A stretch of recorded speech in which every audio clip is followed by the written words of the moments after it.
Now, the greatest radio shows of all time.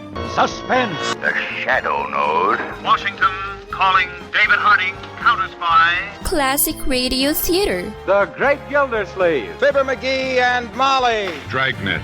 Gunsmoke. The Lone Ranger. Now, step back into our time machine with your host, Wyatt Cox. Good evening, friends of the Inner Sanctum. Comedy on this Tuesday with episodes of the Lucky Strike program starring Jack Benny, My Favorite Husband starring Lucille Ball and Richard Denning, George Burns and Gracie Allen, and the Abbott and Costello Show. And we'll wrap it all up with an episode of Claudia. That's coming up on this Tuesday, 20th day of January. We have 345 days remaining in 2026. Hong Kong Island, occupied by the British on this date in 1841. L.A. Thompson patented the roller coaster on this date in 1885. The Senate allowed the Navy to lease Pearl Harbor as a Navy base in 1887. And, of course, that was before Hawaii was a state. At the YMCA in Springfield, Massachusetts on this date in 1892, the first official basketball game was played. American Civil Liberties Union founded on this date in 1920. In 1929, in Old Arizona, the first full-length talking film filmed outdoors was released. Edward VIII became King of the UK on this date in 1936, and it was in 1937 on this date Franklin Roosevelt inaugurated his second term as president. Wealth of national resources. Its 130 million people are at peace among themselves. They are making their country a good neighbor among the nations. But here is the challenge to our democracy. In this nation, I see tens of millions of its citizens, a substantial part of its whole population, who at this very moment are denied the greater part of what the very lowest standards of today call the necessities of life. I see 1/3 of a nation ill-housed, ill-clad, ill-nourished. The test of our progress is not whether we add more to the abundance of those who have much. It is whether we provide enough for those who have too little. Now, this was the first inauguration scheduled on January 20th, following the adoption of the 20th Amendment to the Constitution. Previous inauguration scheduled on March 4th, and you'll hear lots of inauguration messages during this broadcast today, this podcast today. Hungary ended its involvement in the Second World War on this date in 1945, agreeing to an armistice with the Allies. It was on this date in 1953, Dwight Eisenhower, the retired general, sworn in as the 34th President of the U.S. In 1961, President John Fitzgerald Kennedy, then a senator, inaugurated as the youngest man and first ever Roman Catholic to be elected president of the U.S. Supreme Court Chief Justice Earl Warren administered the oath of office. The newly inaugurated President Kennedy delivered his one and only inauguration address of 1,364 words at 12:51 Eastern Time, and it lasted only 13 minutes and 59 seconds from first word to last. It was the fourth shortest inaugural address ever delivered. All this will not be finished in the first 100 days, nor will it be finished in the first 1,000 days, nor in the life of this administration, nor even perhaps in our lifetime on this planet. But let us begin. The energy, the faith, the devotion which we bring to this endeavor will light our country and all who serve it. And the glow from that fire can truly light the world. And so, my fellow Americans, ask not what your country can do for you. Ask what you can do for your country. And his address considered widely among the best presidential inauguration speeches in American history. It was on this date in 1969, Richard Nixon sworn in as the 37th president. We find ourselves rich in goods, but ragged in spirit, reaching with magnificent precision for the moon, but falling into raucous discord on earth. 8 years later, Jimmy Carter sworn in as the 39th president. And 40 years later, President Carter, soon to not be the president anymore after his defeat by Ronald Reagan, would be there as Iran released 52 American hostages 20 minutes after President Reagan was inaugurated. We have now reached an agreement with Iran which will result, I believe, in the freedom of our American hostages. I, Ronald Reagan, do solemnly swear that I will faithfully execute the office of President of the United States. that I will faithfully execute the office of President of the United States. And will, to the best of my ability, preserve, protect, and defend. Preserve, protect, and defend. The Constitution of the United States. The Constitution of the United States. So help you God. So help me God. Now, I congratulate you, sir. I will say this, Jimmy Carter was a good man. He did much more for America after he got out of office than he did while he was in office. It was on this date in 1986, Martin Luther King Jr. Day, celebrated as a federal holiday for the first time. A couple of more inaugurations on this date. George Herbert Walker Bush, sworn in as the 42nd president. America is never wholly herself unless she is engaged in high moral principle. We as a people have such a purpose today. It is to make kinder the face of the nation and gentler the face of the world. 4 years later, Bill Clinton sworn in as the 42nd president. I, William Jefferson Clinton, do solemnly swear. I, William Jefferson Clinton, do solemnly swear that I will faithfully execute the office of President of the United States. That I will faithfully execute the office of President of the United States. And will to the best of my ability. And will to the best of my ability. Preserve, protect, and defend the Constitution of the United States. Preserve, protect, and defend the Constitution of the United States. So help me God. So help me God. Congratulations.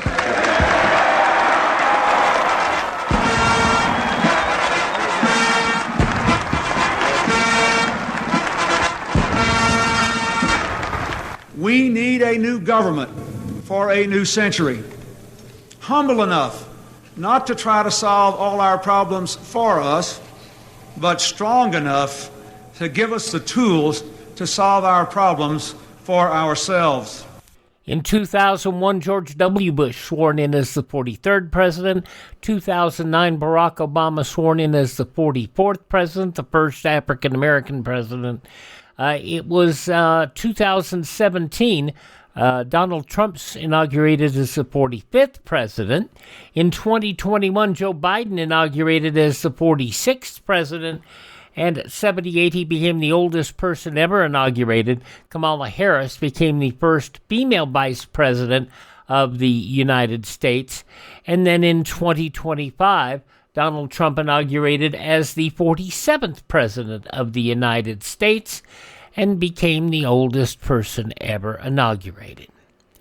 Birthdays on this date, passings on this date in history include Audrey Hepburn. Holly? I'm not Holly. I'm not Lula May either. I don't know who I am. I'm like Cat here. We're a couple of no-name slobs. We belong to nobody, and nobody belongs to us. We don't even belong to each other. From Breakfast at Tiffany's, Audrey Hepburn passing away on this date in history. Others passing on this date include disc jockey Alan Freed, the actor Johnny Weissmuller, also an amazing swimmer, actress Barbara Stanwyck, pro wrestler Bobo Brazil, Carrie Hamilton, Carol Burnett's daughter, caricaturist Al Hirschfeld, character actress Nedra Voles, All in the Family, Laugh in Dukes of Hazzard, delightful lady, singer-songwriter Etta James, and Meatloaf, all passing on this date in history.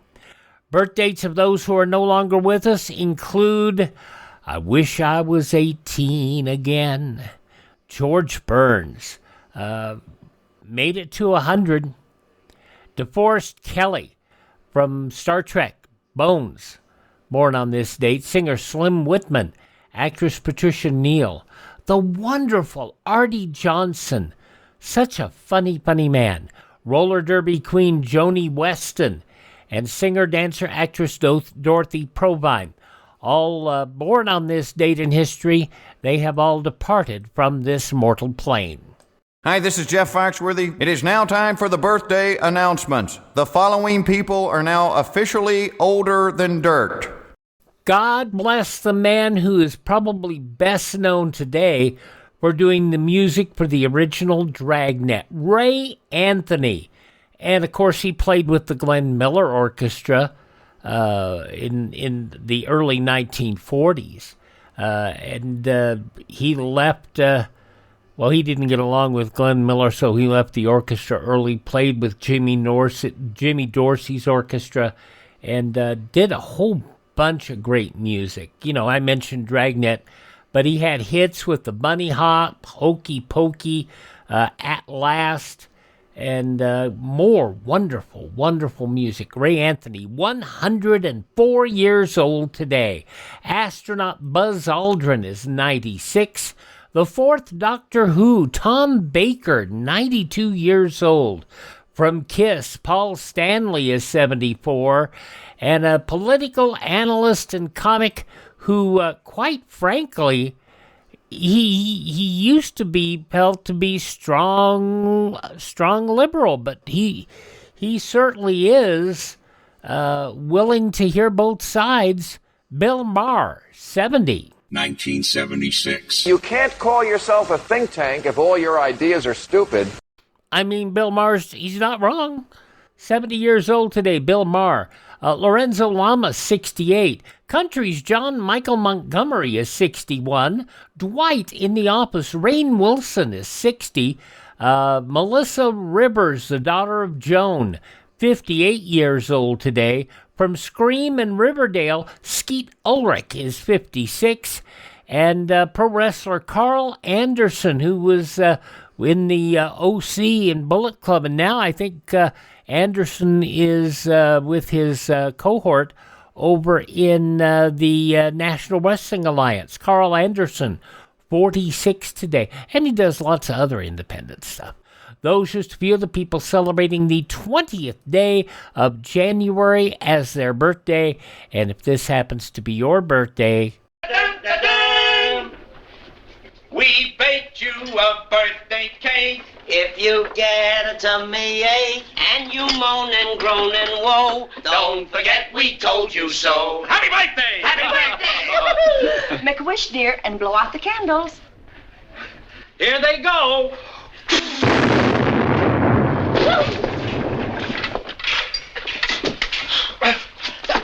People so seldom think of digestive distress when it's moderate. But when it gets to be a big thing, it's horrible. And may I suggest that you look at Professor B's Digestive Aid. Check it out if you get problems, if you've got acid reflux, if you've got throat issues, if you've got medical problems that make your digestive system a mess. It costs you nothing to go take a look and see if you think it might be of help to you. Check it out, profbees.com. Profbees.com. Use promo code Wyatt if you decide to purchase. It'll do two things. Number one, it'll support the podcast. Number two, you'll save 10%. Check out Professor B's Digestive Aid. 2 simple, all-natural ingredients, and it might get you off prescription medications, and that's always a good thing. Profbees.com, that is profbees.com.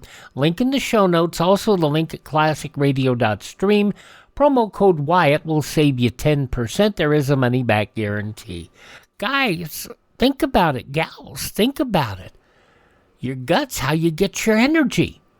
And if you don't feel like eating, you won't eat. Check it out, profbees.com, promo code Wyatt. Jack Benny is next.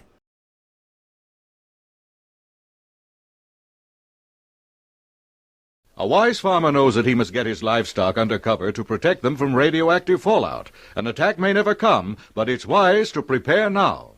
Time for us to go to Sunday night, January 20th, 1946, 79 years ago. And that's Sunday night at 7, the time slot for Jack Benny, the Lucky Strike program starring Jack Benny. And as they deal with State Fair. Remember that? The, not a state fair, the play State Fair, and Jack gets an honorary award. Let's listen, shall we?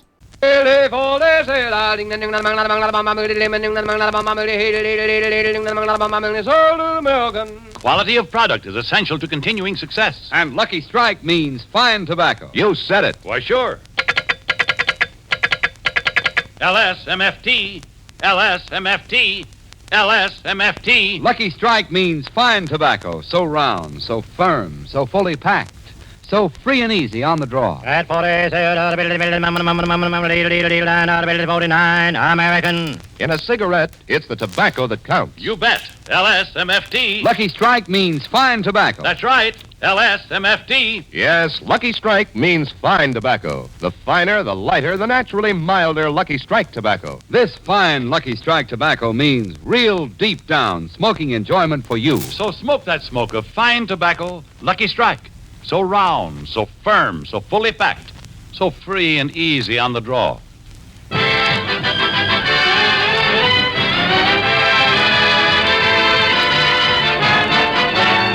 The Lucky Strike program starring Jack Benny with Mary Livingston, Phil Harris, Rochester, Larry Stevens, and yours truly, Don Wilson.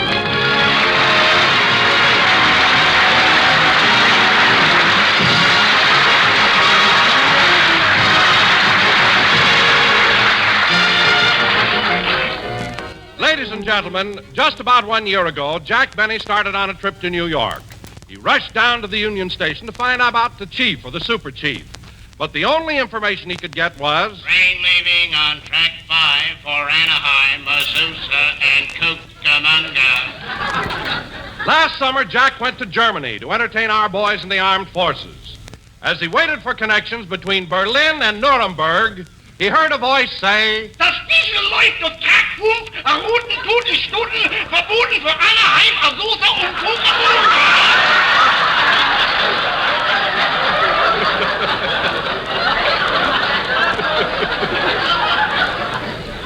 2 years ago, when Jack was on a lonely island in the South Pacific, he was hiding behind a palm tree, watching the natives do their tribal dance. Anaheim, Azusa, and Cucamonga. Anaheim, Azusa, and Cucamonga. Anaheim, Azusa, and Cucamonga. Suddenly, one of the natives spied Jack behind the palm tree. He advanced toward him with a sharp bolo knife. It was a tense moment as the native said, Got any gum, chum? No. Anaheim, Azusa, and Cucamonga. Anaheim, Azusa, and Cucamonga. Anaheim, Azusa, and Cucamonga. So now, ladies and gentlemen, we bring you a man who just last week was appointed honorary mayor of these 3 California cities, Jack Benny.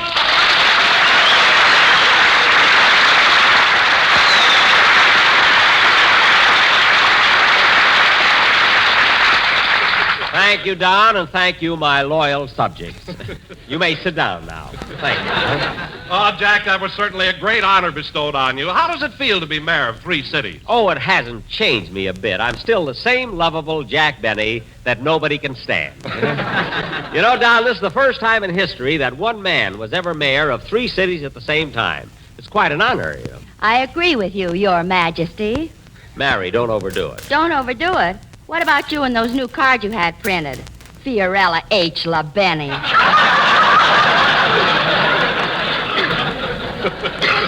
Well. And walking around on your knees to make yourself look shorter. Mary, I wasn't trying to imitate LaGuardia. You were, too. You even tried to set fire to Betty Grable's house so you could be the first one there. First one there. You're just jealous because I have influence now. Some influence. Tell Don what happened this morning when a cop stopped us for speeding. What was it, Mary? Jack stuck his head out of the car and said, "Listen, buddy, you may not know this, but I happen to be the mayor of Anaheim, Azusa, and Cucamonga." And what happened? The cop gave him 3 tickets.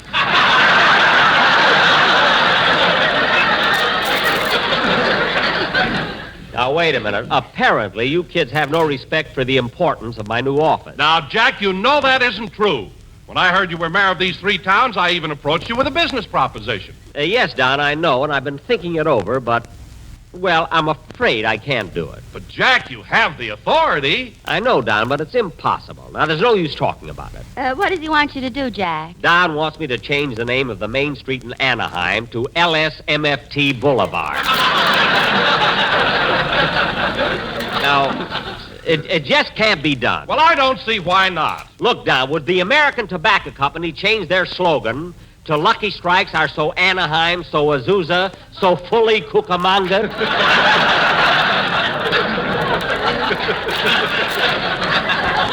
Now, would they? Well, I know how they could use the name Azusa. How? With men who know tobacco best, it's lucky Zusa won. Hey, that's pretty good, Don, but you could have made it even better. How? Cucamonga men who know tobacco best. It's lucky Zusa won.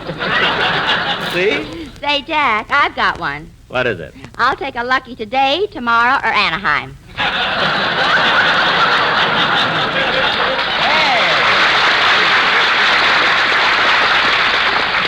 Hey, that's pretty good, too. That's nothing, Jack. Listen to this one.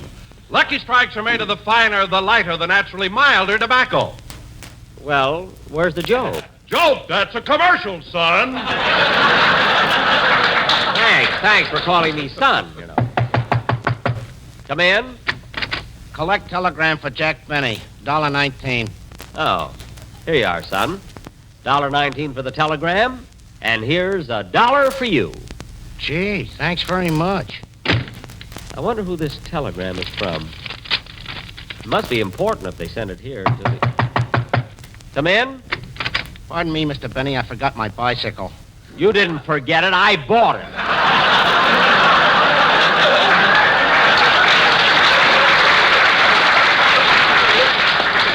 Now go. Okay, but you're going to look silly on those 3 wheels. This telegram's from Fred Allen. He says, "Dear Jack, have almost finished judging the I Can't Stand Jack Benny contest letters. We'll have the winners in time for your next Sunday's broadcast. Stop.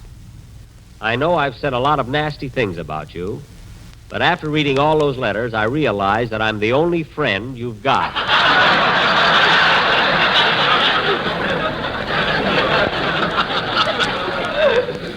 Stop. It's amazing how so many people can call you such big things with such small words. Some of them hyphenated yet. Say, Jack, do you think Fred Allen will pick up one of his relatives as the winner of the contest? Gee, I hope not.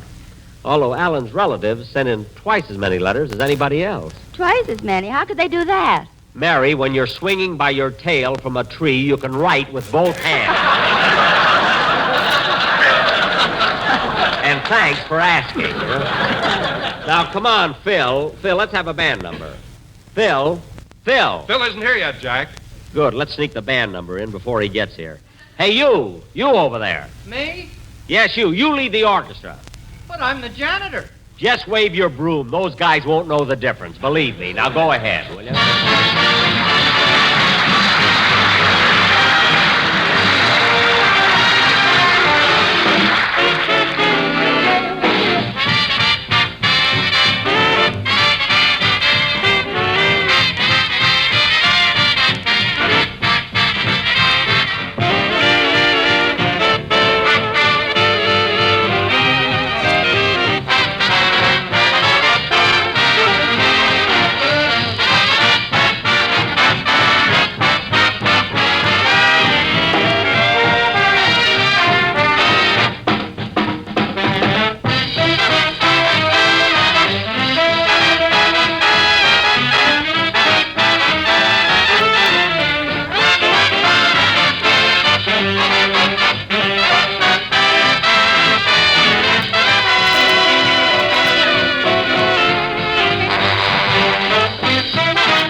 was a little fond affection played by Phil Harris's orchestra and conducted by the janitor waving a broom, proving that Mr. Harris belongs to the wrong union. Say, janitor, how'd you ever learn how to lead a band? I used to play with Phil Harris's orchestra. You did? Well, what made you become a janitor? I got ambition. Oh, I should have known you were a musician. It's the first time I ever saw a broom with a mouthpiece. And now, ladies and gentlemen, for our feature attraction... Hiya, folks. Your future looks bright because Harris is here and ours, God knows, tonight. Oh, yes, ours, God knows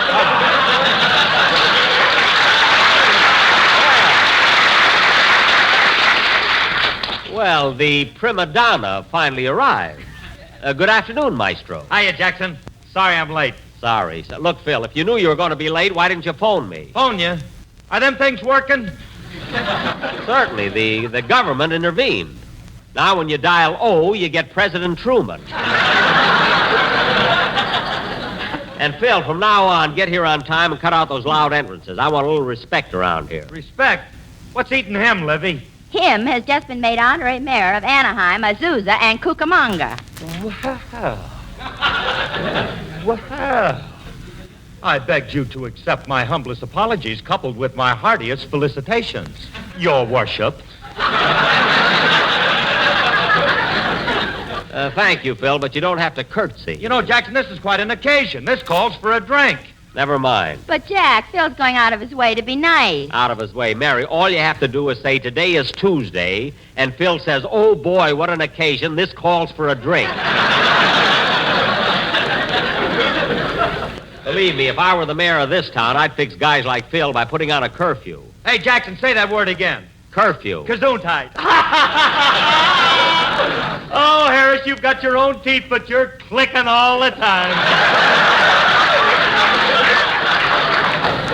Phil, who writes your material? Madman Muntz. I knew it couldn't be the Smiling Irishman. Now, let's get on with Hey, Jackson, how do the people of Anaheim, Azusa, and Cucamonga feel about you being appointed their honorary mayor? Well, I don't know, Phil, but Rochester's down there right now sort of feeling out the pulse of the citizens. In fact, he's conducting a poll. Now, let's forget about me and get on with the program, because tonight, in answer to many requests, we're going to continue with our radio version of William Pearlberg's 20th Century Fox picture, State Fair. Request? Yes, our listener wants to know if my prize hog, Blue Boy, will win the blue ribbon at the fair. Now, Mary, you'll be Ma Peabody, my wife. Phil, you'll be Zeke, my neighbor. Larry, you'll be my son. And Don, once again, you'll be my... Now, wait a minute, Jack. I don't want to play the part of a pig. Well, why not? It's not believable. I don't look anything like a pig. Well, maybe... Don, take off your glasses a minute. There, that's better.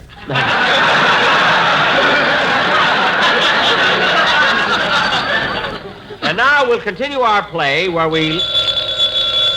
I'll get it.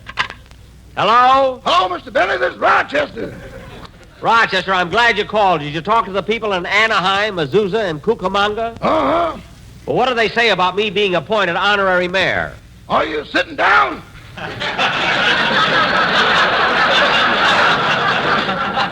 Yes. Now tell me, what do they say about me being mayor? Boss, you know those contest letters you've been getting that upset you so much? Yes? Well, they're made of the finer, the lighter, the naturally milder language.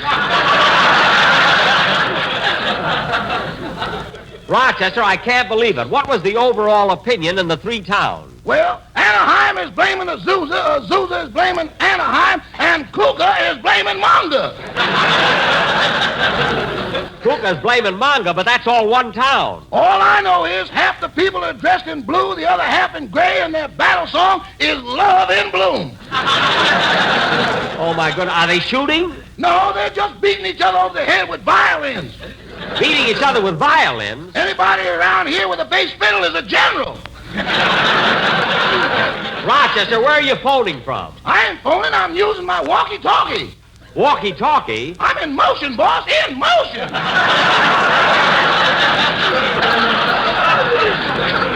Rochester, if things are that bad in Cucamonga, what happened in Azusa? I don't know, but I mentioned your name in Anaheim and 2 trees threw their oranges at me. Oranges? That was the naval artillery. Now cut that out. Rochester, you're making this whole thing up. You can tell me about it when you get home. Goodbye. Goodbye.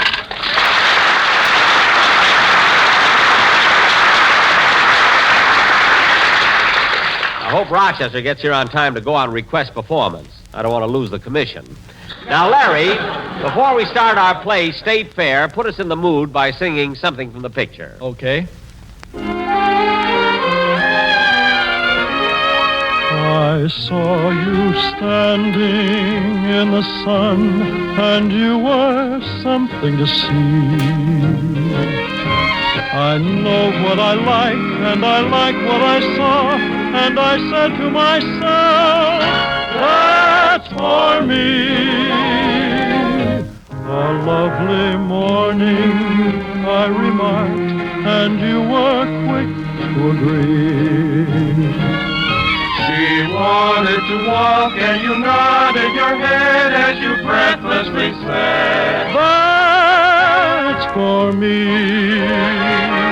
I left you standing under stars, the day's adventures are through.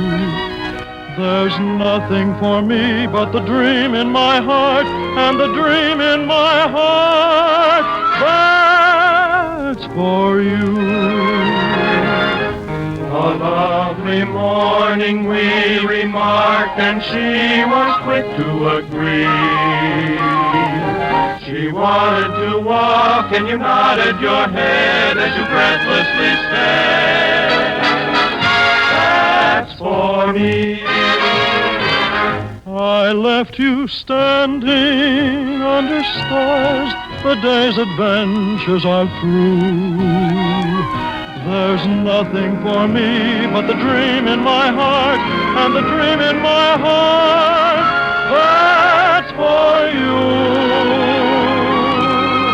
Oh, my darling, that's for you.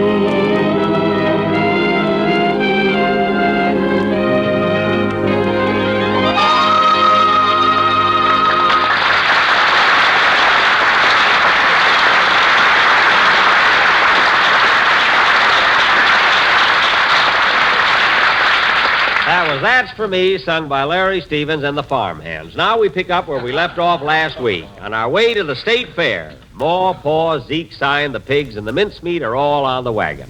Let's go.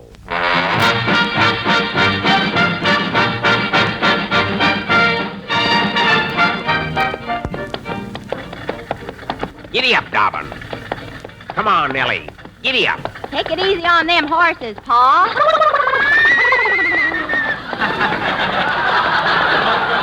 They're plugging as hard as they can. Say, Lemmy, no wonder your horses are having such a hard time pulling this wagon. Look at what your son is doing back there. Where? Son, stop dragging your head. Stop. Well, gee, Pa, Ma told me to do it. Well, that's ridiculous. Dragging your head. No, it ain't, Pa. When he drags his feet, he wears the shoes out. Yeah, go right ahead, son. You need a haircut anyway. Say, Zeke, how do my pigs look back there? Oh, they're all right, but I still say they ain't gonna win no prizes. Oh, they ain't, huh? Just look at them beautiful pigs. Hello, Esmeralda.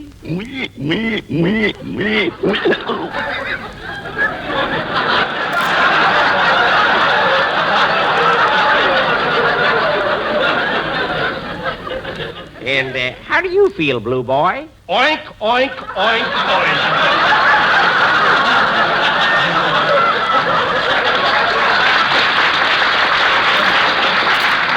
He ain't even looking at you, Pa.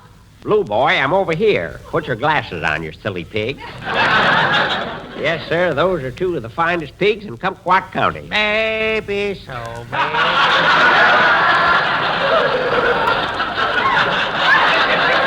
maybe Maybe, but I still say, Lemmy, they ain't gonna win no prizes. Well, we got a $5 bet on that, ain't we? Yeah, we got it bet, but you ain't put up your $5 yet. Oh. Well, here's my money. Hey, Lem, you must have had this $5 bill a long time. What do you mean? It's got a picture of Lincoln lying on a bearskin rug. I got that when they first came out. They knew he'd grow up to be president. Hey, Pa, look up ahead, all those tents and banners there. Yep, we're almost there. Giddy up, Dobbin. Giddy up. Come on. Giddy up. For singing, the stars are bright above. The earth is aglow, and to add to the show, I think I am falling in love. Falling in love.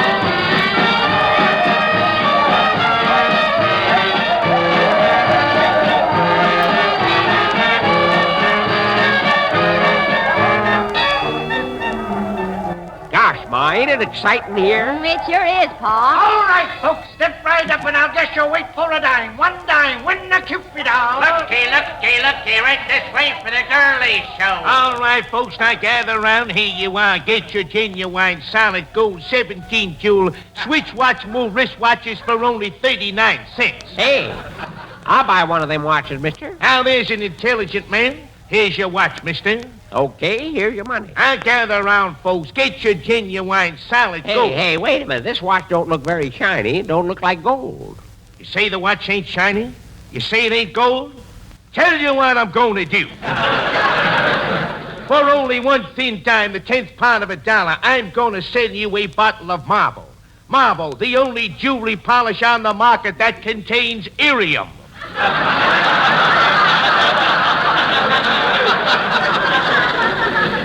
Well, okay, if it's only a dime, give me a bottle.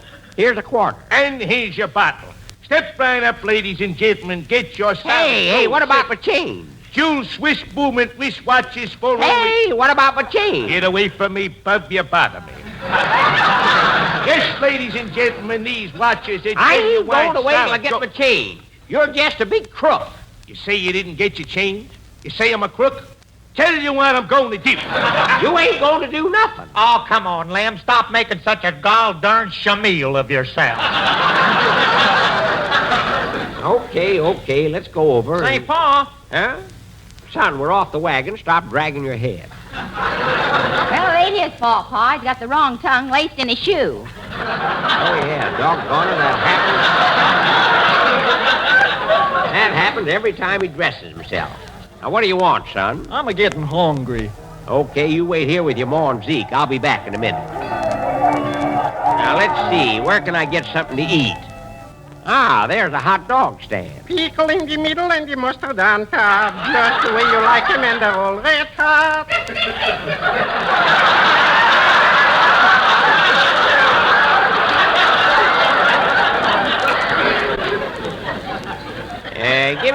Give me 4 frankfurters, please. 4 puppies coming up.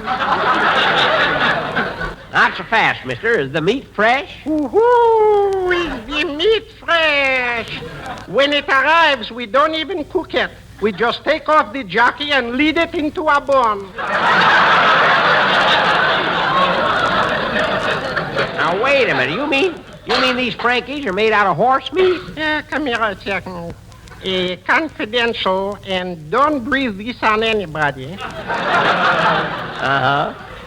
When you're going to the races and you see a horse running with blinders on his eyes, he don't know where he's going, but we do.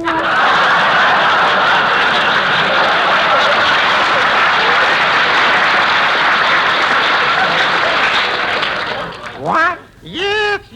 You know, in one race in Santa Anita yesterday, the bugle gave a bugle, the bell gave a ring, 8 horses started, and only 3 came back. Well, that's funny. What happened to the other 5? Pickle in the middle and the mustard on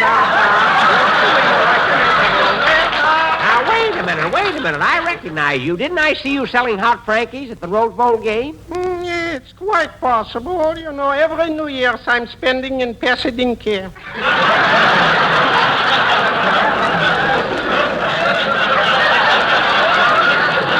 I thought so. How'd you get way out here? Well, I was rooting for USC, and the Alabama team chased me. Well, it's a good thing. Good thing those Alabama boys didn't catch you. Didn't catch me. You think I always had the southern accent?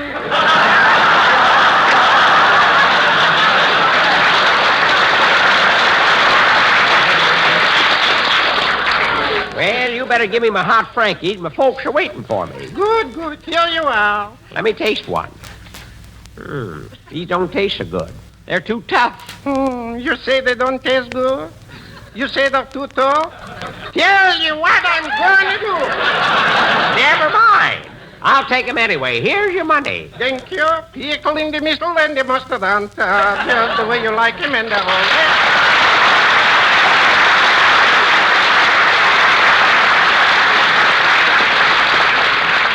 Well, here's your hot dog. Say, Paul, I'm going to take my mincemeat over at the judge's stand. See you later. Come on, son. Hey, Zeke. Now that Moore's gone, let you and me go over to the girlie show. Well, now you're talking, Lemmy. Come on, let's go.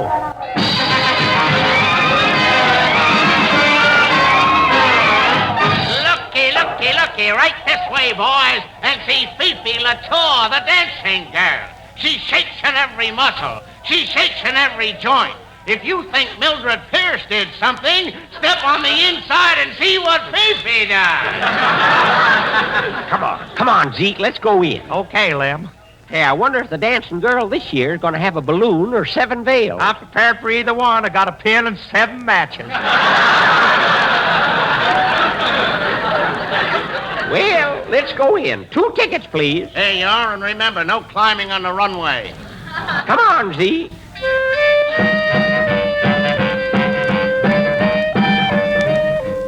Here's a couple of good seats right here, Zeke.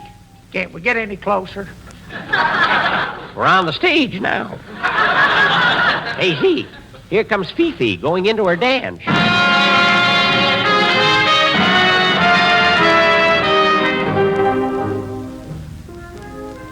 Look, Zeke, she's only walking up and down the stage. Yeah, but that kind of walking accentuates the positive.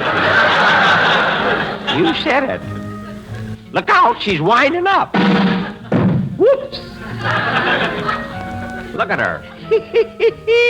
She sure can do it. Look, she's dancing over this way again. Hey, Lem, pick up your hat. Sure is a high kicker. Here she comes again. Look out. Hey, Zeke. What? I bet Moore's a better cook than she is anyway. Yes, sirree. Hey, shall we wait for the next show, Zeke? Love it.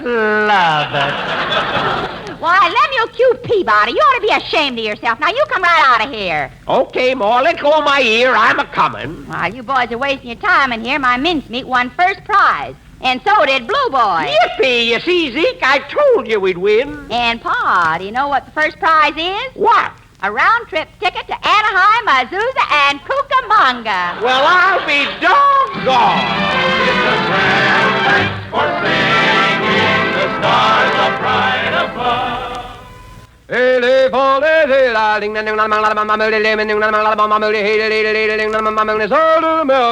Independent tobacco experts, auctioneers, buyers, and warehousemen present at the tobacco auctions can see with their own eyes who buys what tobacco.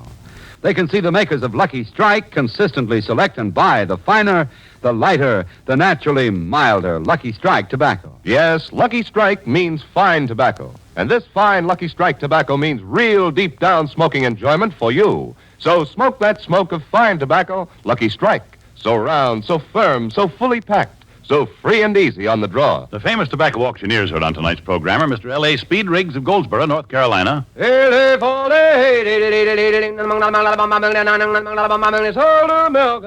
F.E. Boone of Lexington, Kentucky. At 49 out of 49, American. Basil Rysdale speaking for the makers of Lucky Strike.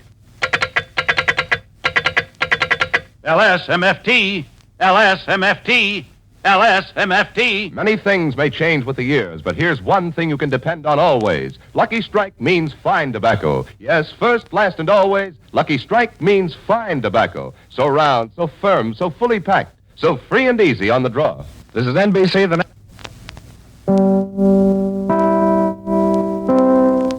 a double cut off there. They cut the commercial, they cut the announcer doing the identification. Just boom, cut them right off. 79 years ago, January 20th, 1946, Jack Benny here on Classic Radio Theater with Wyatt Cox. Up next, Lucille Ball and Richard Denning, and My Favorite Husband and the Story of the Green Wig.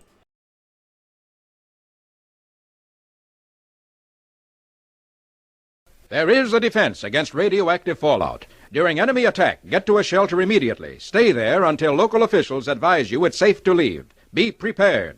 We continue now on Classic Radio Theater with Wyatt Cox with an episode of My Favorite Husband, Lucille Ball, Richard Denning, in what was really the predecessor to I Love Lucy in a lot of ways, because mainly the production people that produced this show ended up producing I Love Lucy. This goes back 76 years, January 20th, 1950. It's time for My Favorite Husband, starring Lucille Ball. Hello, everybody.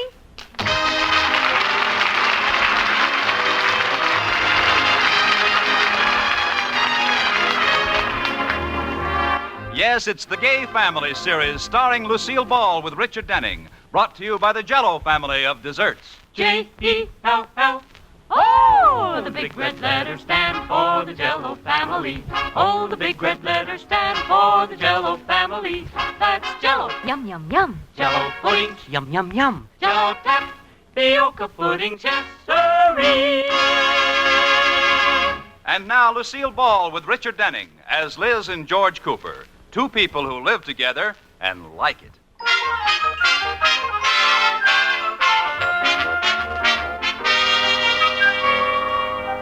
As we look in on the Cooper household this morning, George Cooper is seated at the breakfast table. Katie, the maid, is in the kitchen singing happily, and Liz has just tiptoed softly downstairs and into the kitchen. Oh, what a beautiful morning. Oh, what a beautiful day. I got a wonderful feeling. Oh, Mrs. Cooper, it's you. I was afraid my lungs had sprung a leak. Not so loud, Katie. I don't want George to hear me. Uh-oh. What did you go underground for this time? Oh, it's absolutely ridiculous. George is blaming me for something I didn't do. Well, that's not fair. What didn't you do? Save any money last year. Oh. It's the same thing every year. He starts figuring up accounts for the income tax people and tries to find out why all our money has drained away. What did he find out? Shake hands with the leak in the dike. He expects to review all my 1949 accounts the first thing this morning. Maybe he's forgotten. Oh, not George. He has the memory of an elephant. Liz, is that you? Come on in the breakfast room. Yeah, there's Dumbo now. Coming, dear. Well, have fun. Good morning, George. Good morning, honey. Well, Liz, we just have time to go over your accounts before I go to the bank. George, let's let bygones be bygones. Start off with a clean slate, huh? Why cry over spilt money? No, Liz. I'm going to show you the value of bookkeeping. Now, last January, I gave you a little black budget book, and you promised you'd keep it religiously all year. And I did. So, now I can just simply look in the book and find out what you've been spending. Oh, you can, huh? Well, certainly. Where is it? It's right here in the buffet drawer. Here. You see, now, I don't want to accuse you unjustly, so if this budget shows you've been... Liz, this book is blank. I thought you said you kept it. I did. I kept it right there in that drawer. Oh, Liz. I even kept it religiously. Every month I prayed you wouldn't ask to see it. Elizabeth, I'm ashamed of you. Not one single entry in this whole book. There is two. You're looking at the back of the book. Now look toward the front. Now, let's see. December, November, October, September. Keep going. August, July, June. Keep going. May, April, March, February. Try January.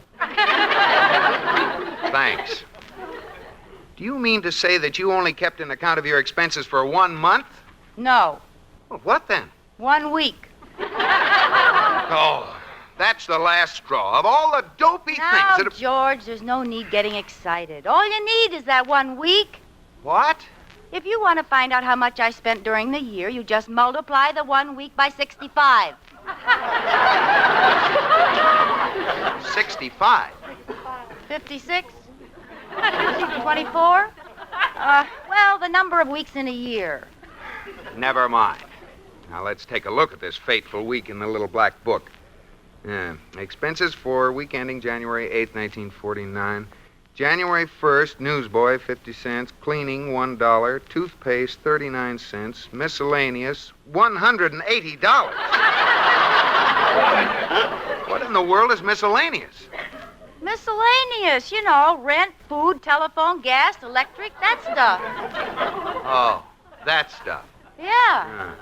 Well, that's enough from the book, George. You'll be late for the bank. Now, wait a minute. What's this item here? GTL, $10. What is GTL? Oh, that. Well, that's a little joke of mine. It's a code for my visits to the beauty parlor. Yeah, but what does the GTL stand for? Gilding the lily. I told you it was a joke. I guess it's not very funny, huh? I'll say it isn't. If you spend $10 a week, that's $520 a year in the beauty parlor. Oh, now, George, you're not going to ask me to give that up. I certainly am. And we've got to cut down somewhere, Liz. But why there? Can't we start somewhere else? Sure, we can cut out some miscellaneous, like rent and groceries. Okay. Liz? But, George, women need to go to the beauty parlor. Well, maybe other women, but it's just a waste of money for you to go. What? Well, I mean, you're so pretty, it's a waste of money. You know, gilding the lily, like you said. You certainly got out of that one. Liz, when we first got married, you did your own nails and you washed your own hair. Well, you could still do it. I can't think of one good reason for you to go to a beauty parlor at all. You can't? No. Well, George, I've never told you this before, and I hope you won't be disillusioned, but my hair isn't naturally red. No!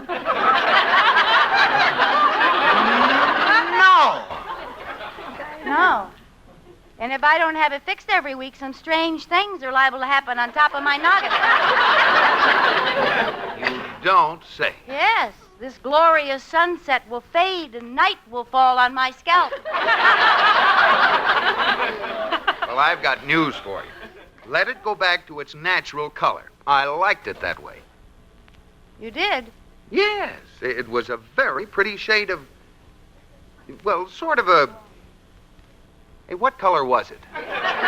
See, you can't even remember.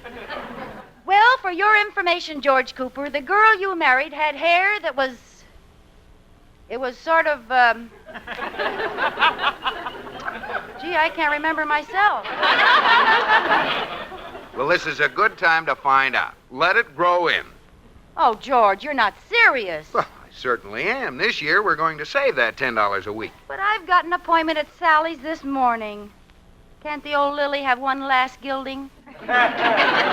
No, Liz. We've got to cut down, and we've got to start right now. Well, how come we're cutting down with my hair?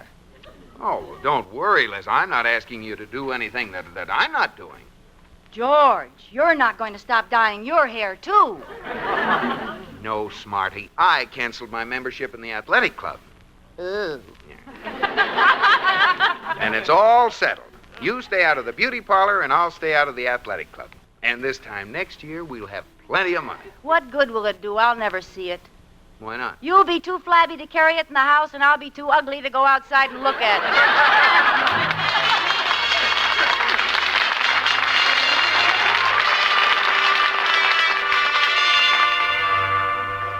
Mrs. Cooper, why have you been sitting there staring into the mirror all morning? I'm just trying to imagine what I'll look like in 6 months. What's the matter? I just remembered what color my hair really is. Light brown muckledee-dun. Muckledee what? Muckledee-dun. That's what my grandmother used to call any tan color that didn't have the guts to be brown.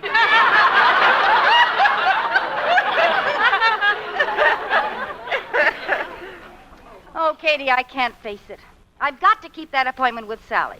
If I leave now, I can just make it. But you promised, Mr. Cooper. I can't help it. No woman in her right mind could keep that promise.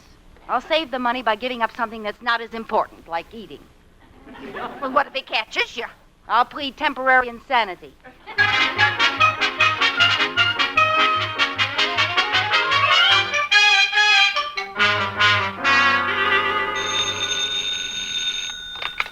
Sally's Beauty Salon, Sally speaking. Yes, ma'am, I can take you this afternoon, shampoo and set. Do you want our weekly special, a beer rinse? That's right, beer. Our slogan this week is, have a beer rinse and put a head on your hair.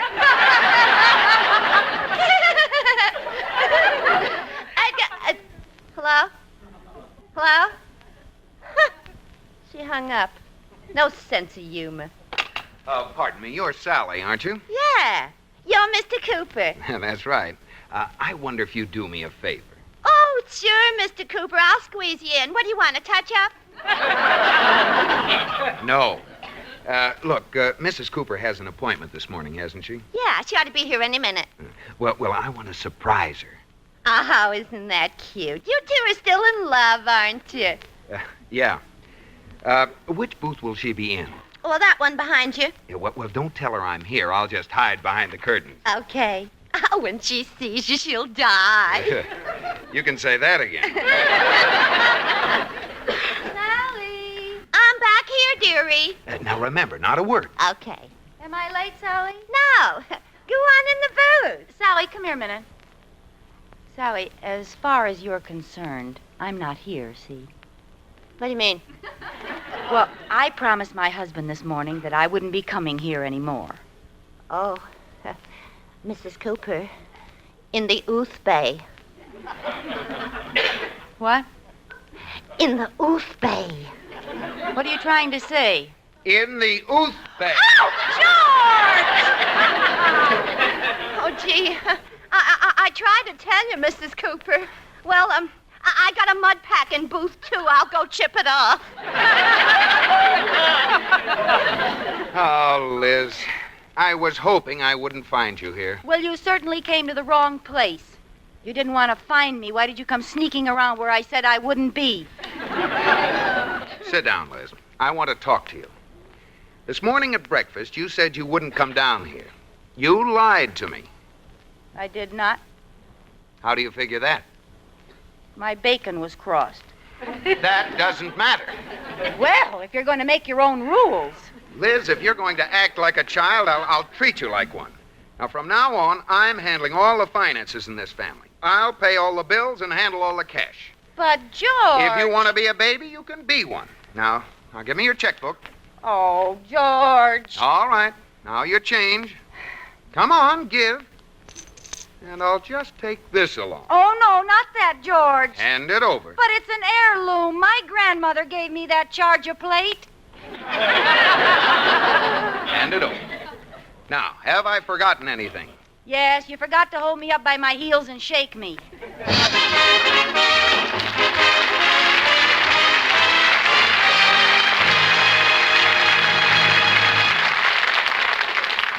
Well, Liz may not have a budget that stretches to the beauty parlor, but any budget gets a break when there's Jell-O on the pantry shelf. And gay, shimmering Jell-O doesn't need any expensive treatment to make it look grand and glorious. It's the easiest thing in the world to fix, and with a twist of the wrist, you can dress it up fancy.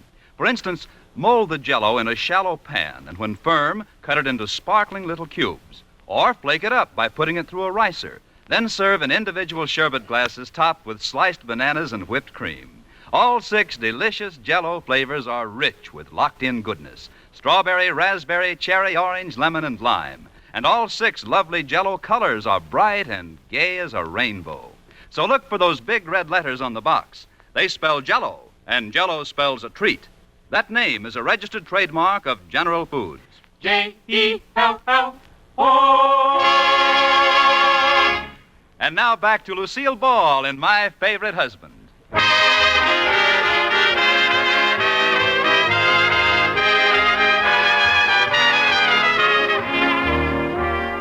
Well, 3 days have elapsed since George Cooper stamped Liz no funds. And now we find Liz desperately trying to figure out where she can find some money.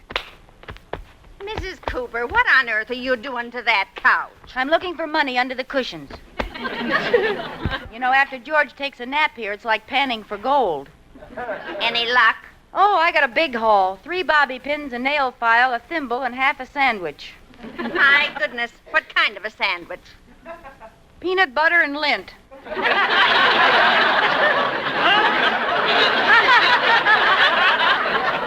You might as well relax, Mrs. Cooper. After all, you can get money for anything you really need. Yeah, except the beauty parlor.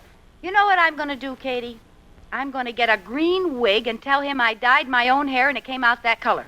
Oh, no, that's pretty drastic, Mrs. Cooper. Just wait. Maybe he'll get tired of having you run to him every time you want money. Yeah, maybe I can help him get tired. Help him? Yes, I'm going down to the bank, Katie. George will be sorry he ever started this.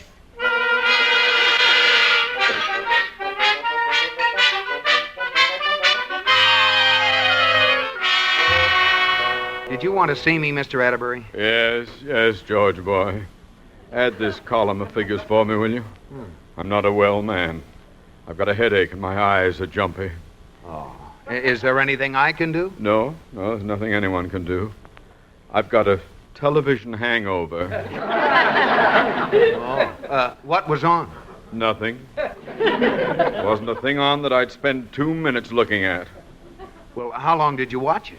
6 hours. I hated myself the whole time. Well, why didn't you turn it off? You can't help yourself, boy. It hypnotizes you. You sit down to watch Ed win, and 6 hours later you find yourself sending in for a Hopalong Cassidy hat.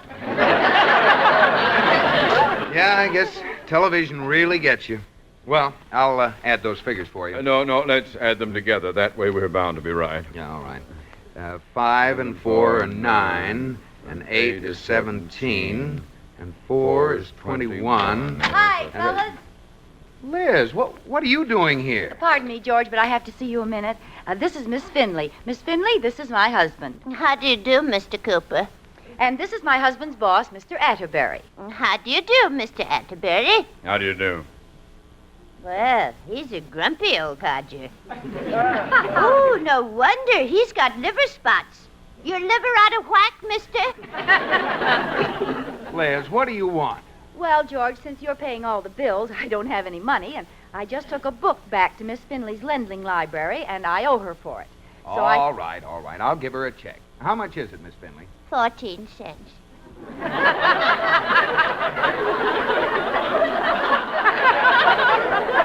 Liz? She took it out a week ago at 3 o'clock, and it's 1 minute to 3 now. I believe you. Here's your... Mr. Atterbury, have you got 2 pennies? George, I'm not well. My nerves. But I've got to give her 14 cents. It's 16 cents now. Past 3 o'clock. New day, you know. Well, here's 20 cents. Now get out of here. Well, my goodness, we're going. Yes, goodbye, George. We'll get change for that dime, Miss Finley. You can give me the 4 cents he overpaid you. Look, Mr. Atterbury, I can explain. Never mind. You see what... Never mind, George. Let's just get these figures added. Yes. Where were we? At the beginning. 5 and 4 are 9, and 8 makes 17.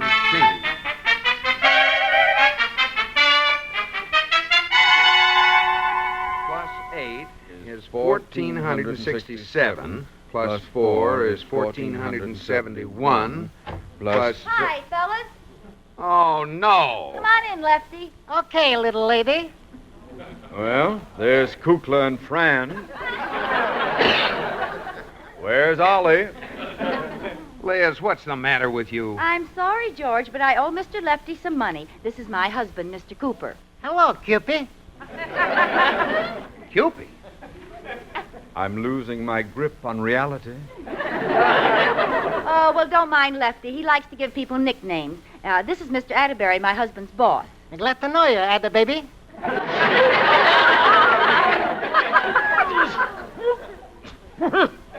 Liz, will you get out of here? Not until we pay Mr. Lefty. How much? Same thing the Tribune's always been, 3 cents. Here. Thanks. You want a paper, Cupid? No. Well, how about you, Mr. Rutabaga? My name is Ada Baby. Yabba Babby! Slabbersnacky! Whack-a-fuck! Get out of here! Say, you don't have to get so huffy-puffy. What kind of a bank is this? I'm ashamed to share the same corner with you, please. Paper, Tribune, paper, Tribune.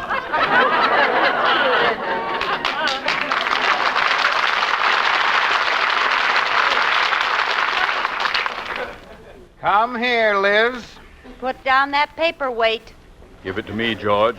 I'm a better shot. Mr. Atterbury, I'm terribly sorry about these interruptions, but George insists. There's nothing I can do. Liz, there's something you can do if you know what's good for you. Now get out of here and don't come back with any more silly bills. Then give me some money. No. All right, George, you ask for it. I'm going to go home and dye my own hair. I don't care if you shave your head. Oh, no, that's how everybody looks on television. Well, just don't be surprised when you see me again. Goodbye, Cupid. Goodbye. Goodbye, Mr. I dare you. Rutaberry. Baggy! Get out of here! Well, that's the last time, sir. Now let's get back to these figures. Well, wait till the column comes round again. Now, do you remember where we were? Yes, 1,400 and... 1,400 and... 5 and 4 are 9 and 8 is is 17 and 4.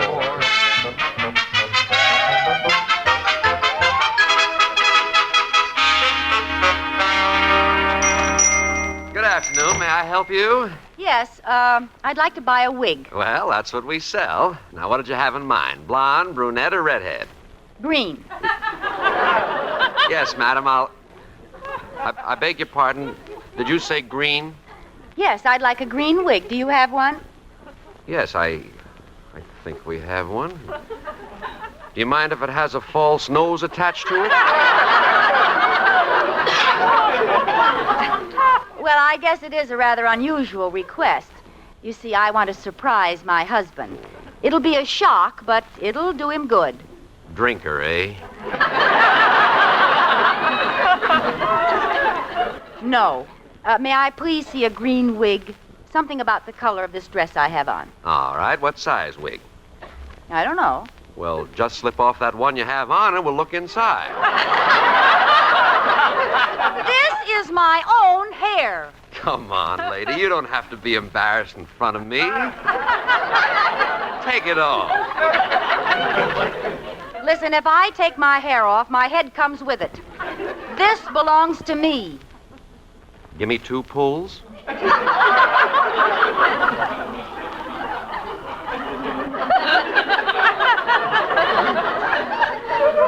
Look, will you give me that wig or not? Okay. Wait a minute. Here, try this one. There's a mirror right behind you there. All right. Oh, look. With this green dress and the green hair, I look like I'm peeking out of a pickle.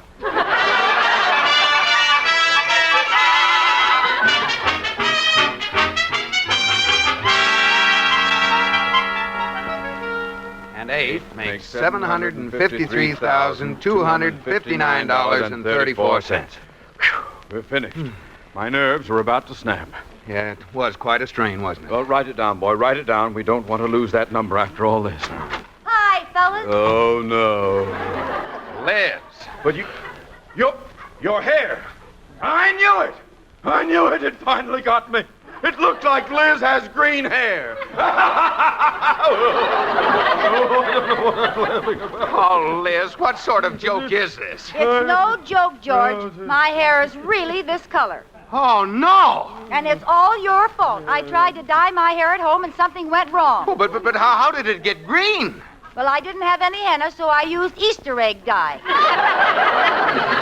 The doctor said, Atterbury, if you don't slow down, you're going to crack up. That's what he said. Oh, Liz, you look awful. You think I look awful now? You should have seen me before I washed the chickies and the bunnies off my forehead. I'll just go away for a few weeks. That's what My goodness, Mr. Atterbury, your face matches my wig. I've been sick. Oh, now take that thing off, Liz. Mr. Atterbury, I know this looks ridiculous, but I can explain. Never mind the explanations, George. Not now. I'm going home and lie down. At least we got those figures straightened out. You did write that number down, didn't you? Number? The number. You wrote it down, didn't you? Oh, no. Oh, no! I can't put up with this. You see, George, this all happened because you wouldn't let me go to the beauty parlor. Now can I go? No, you can't. Pardon me, sir. What? Would you take me to Hopalong Cassidy, please? He needs me. Needs you? Yes. I'm his horse. Oh, now you've done it, Liz. He snapped his twig. Oh, come on, Mr. Atterbury. I'll take you home. I'll help. You will not. You're not leaving here till you get the right answer to that column of figures. Me? Figures? Start adding. Now, come on, Mr. Atterbury. Oh, 5 and 4 are 7. And 8 is 13. And 6 is 22.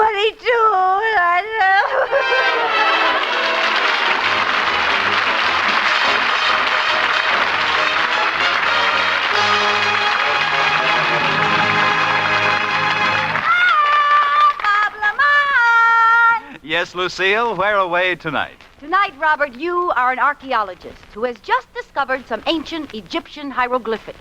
A little Egyptian music, Wilbur. Something like my mummy done told me.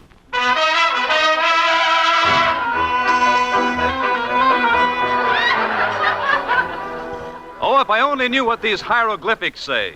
But no one has ever been able to read them. Pardon me, my friend, but I can help you, I think. Who are you? I am the ghost of an ancient Egyptian. My grandfather was King Tut, and my father was King Tut Tut. And I am Princess Hey, wait a minute. You sound Mexican. I know I do. Well, how come? Who knows what an Egyptian sounds like? Well, this is a great moment for science. I said this is a great moment for science. See, What do you know about those hieroglyphics on the wall? I wrote them. Can you read them? No, I never learned how to read.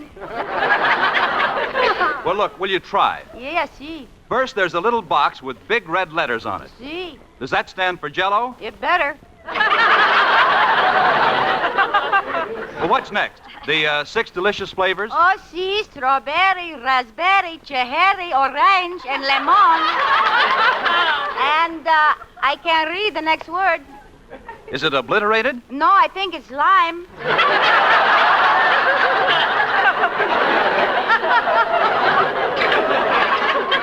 That's amazing. What you say? I said that's amazing. No, I think it's lime.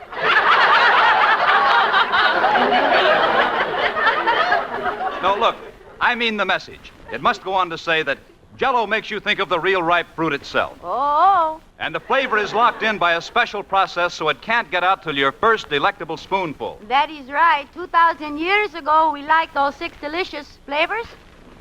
Strawberry, raspberry, cherry, orange, lemon, and amazing.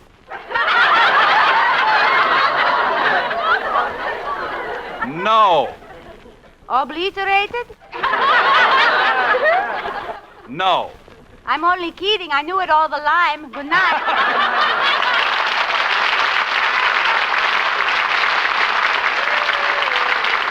Be sure to listen to Lucille Ball and My Favorite Husband again next week, presented by J-E-L-L. Oh, the big red letters stand for the Jell-O family. Oh, the big red letters stand for the Jell-O family. That's Jell-O. Yum, yum, yum. Jell-O puddings. Yum, yum, yum. Jell-O tapioca puddings, yes, sirree. This is CBS, the Columbia Broadcasting System.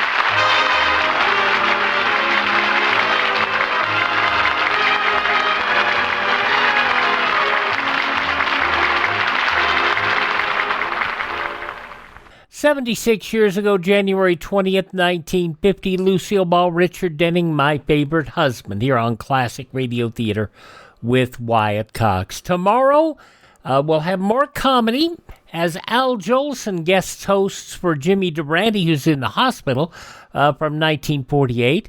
Phil Harris and Alice Faye, Harold Lloyd's Old Gold Comedy Theater, and The Mayor of the Town starring Lionel Barrymore.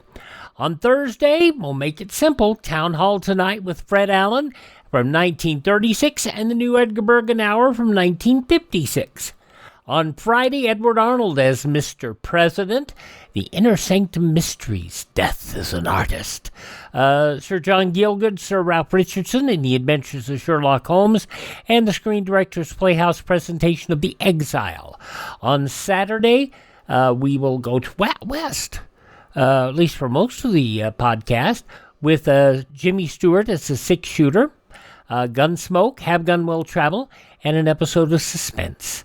On Sunday, we will have more comedy, Jack Benny, George and Gracie, The Great Gildersleeve, and the Aldrich Family. On Monday, drama, Lights Out, Oxychloride X from 1938. Also, Dragnet and The Big Bid from 1954. Nick Carter, Master Detective from 1947, The Case of the Persistent Beggars, and The Shadow and the Ghost of Caleb Mackenzie. And a week from today, we'll hear more from Lucille Ball and Richard Denning in My Favorite Husband, as Liz writes a song. Another episode of Babbitt and Costello, The Danny Kaye Show, and an episode of the CBS Radio Workshop. Not necessarily comedy. There are significant parts of it that are funny, but Henry Morgan stars in a 1957 episode of the workshop called The Crazy Life. That's coming up a week from today on Classic Radio Theater with Wyatt Cox. Anytime online at classicradio.stream. Up next, George Burns and Gracie Allen.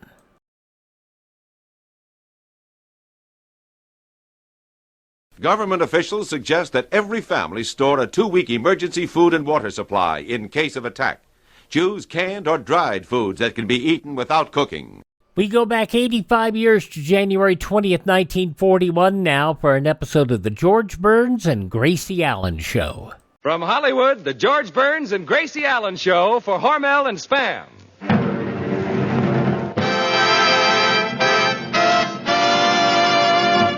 George and Gracie.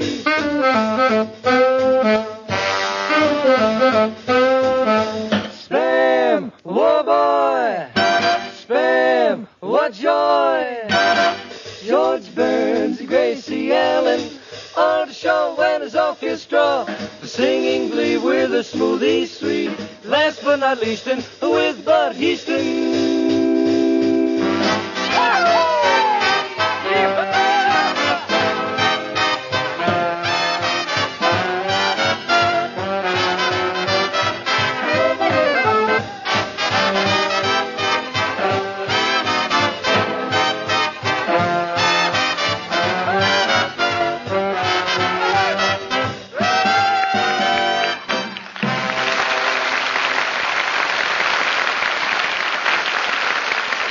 Well, another Monday night brings that familiar phrase, time for Burns and Allen. It seems to me there's another familiar statement that says, you'll never know until you try it. And friends, you'll never know how downright delicious Spam is until you use this grand-tasting meat that comes in a handy can. Spam has dozens of uses, and a good way to introduce your family to this tender meat is to fry slices for breakfast. Just open the can, cut off slices of Spam, and pop in a hot pan. One bite of Spam's sweet, juicy goodness and meaty flavor will convince you that Spam will be served often at your house. So when your food dealer says, "What'll it be today, ma'am?" you just say S-P-A-M, Spam.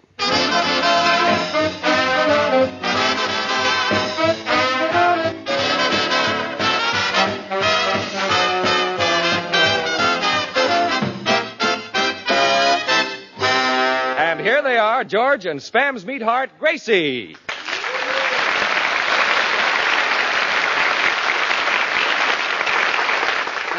Thank you. Well, Gracie, here it is Monday night again. Doesn't time fly? Fine, thank you. And how are you? Wait a minute, Gracie. What are you doing? I'm knitting. Yeah, but what are you knitting? Oh, something. I love to knit. I'd rather knit than not. You'd rather knit than not? Yeah, and then again, there are some people who'd rather not be knitting than be knitting nothing. Yeah, but what is this thing you're making? Oh, a little thing for my brother Willy. He's the one who's at March Field. He's in the Army, you know. Yes, I know he's in the Army, but what is it? It's just like the Navy, but without water. Well, thanks very much. Well, can I believe my eyes? Is that George Burns in a new suit, new shoes, and spats? Yes, it happens to be George Burns. Burnsy, it isn't because of that society deb, Cobina Wright Jr., who was up here last week, is it? No, it isn't. Well, there are only two reasons to be dressed that way. You're either in love or an end man in a minstrel show. Look, Artie, I'd just as soon you stick to your music. Yeah, Artie, you've got a lot of nerve making fun of George's clothes. Oh, he's just sensitive. Well, you'd be sensitive, too, if you looked as bad as George does.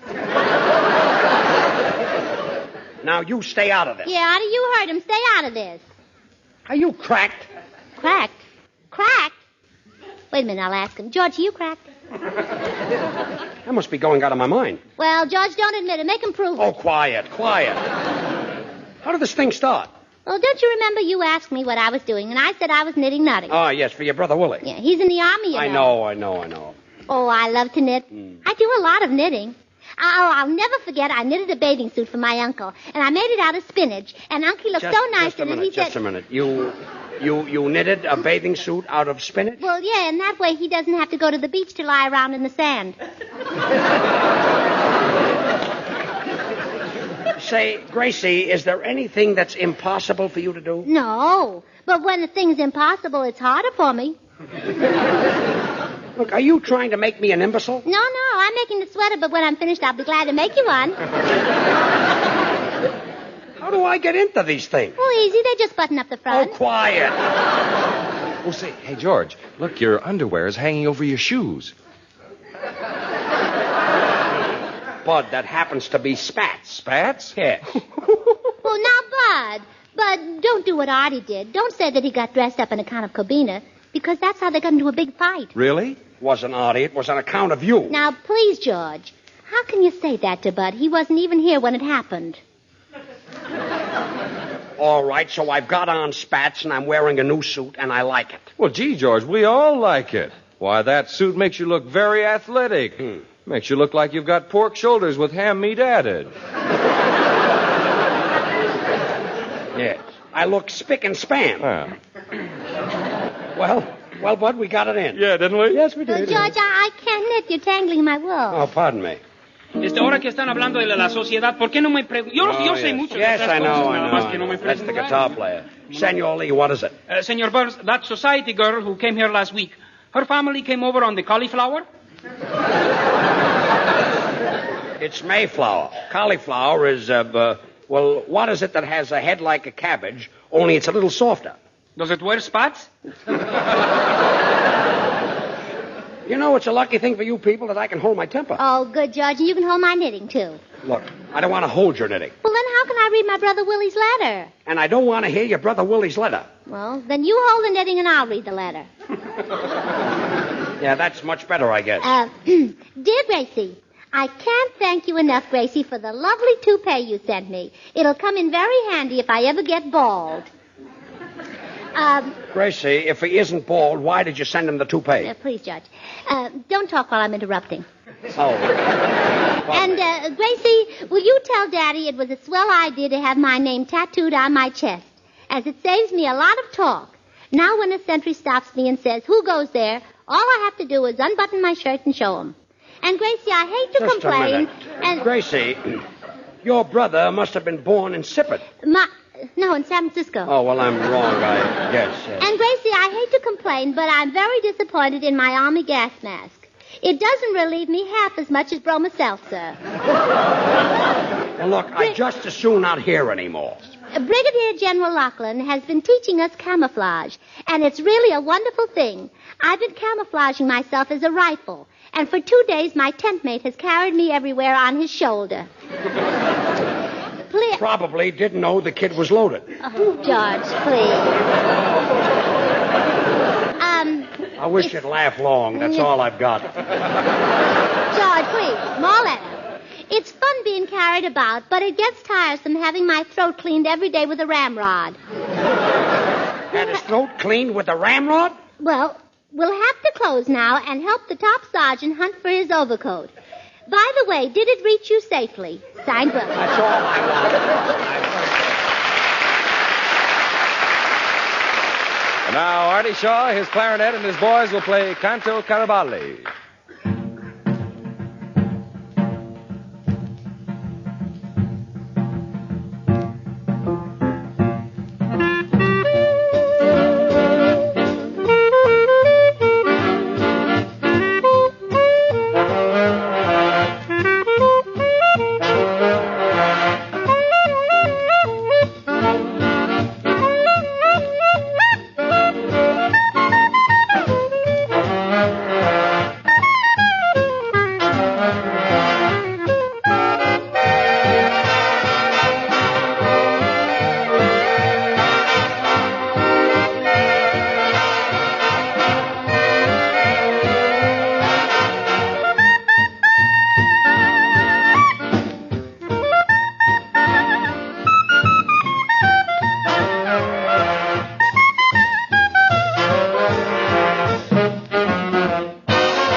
George, look, there's nobody listening, and I noticed that you're all dressed up. So between you and my brother Willy's sweater... Yes? Is Cobina wearing your fraternity pin while you're wearing her spats?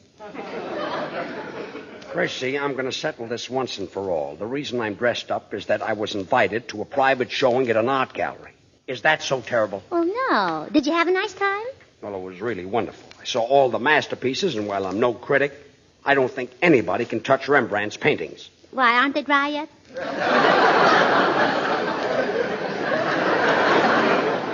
Yeah, they're still wet. Anyway, I looked in one room, and there was Whistler's mother and the blue boy. Oh, please, Judge. I'm not interested in scandal. Scandal? Whistler was a painter. Well, I wouldn't care if you were a plumber. You've got no right to talk about his mother. Gracie, you don't understand. I'm talking about James Abbott McNeil Whistler. He painted his mother. Oh, sort of a beauty operator. Yes, a beauty operator. Well... There's a place in Beverly Hills. Yeah. Doing very well. Yeah, I know. Making lots of money there. Yeah. Well, I always say if the shoe fits, wear it. And if it's your mother, paint her. That's what you always say. Hey, what are you two cooking up here? Oh, did you hear? George went to the art gallery with Rembrandt. Quiet, Gracie. Going around with Rembrandt, huh? Did Cobina Wright give you the air? Stop with those wise Oh, don't be so sensitive. Well, George has a right to be sensitive. If you looked as fat as George did, you'd now, be wait sensitive. Wait a minute. Don't start that again. Yeah, honey, don't start that again. Oh, quiet. Yes, Mr. Shaw. I went to the art gallery. I saw the works of Rembrandt, Michelangelo, Ginsberg, Da Vinci. Ginsberg? Who's that? Who's that? Happens to be one of the world's greatest painters. And he'll be remembered long after you and Frenesy are forgotten. Gee, George, you must be pretty smart to know about Ginsberg. And, Bud, did you hear George tell how Whistler painted his mother and that George saw her the day before yesterday with Mrs. Blue Boy's son and nobody could touch them because they weren't dry? Bud, did you understand what Gracie said? Well, certainly, George. How Whistler painted his mother and that you saw her the day before yesterday with Mrs. Blue Boy's son, but nobody could touch them because they weren't dry. Bud, that doesn't make sense. It does, too. It does not. Oh, please. Senor Burns, you're right about the Mayflower. I looked it up in the dictionary. It isn't dictionary, it's dictionary. A duck is a silly-looking thing with flat feet. Does it wear spots?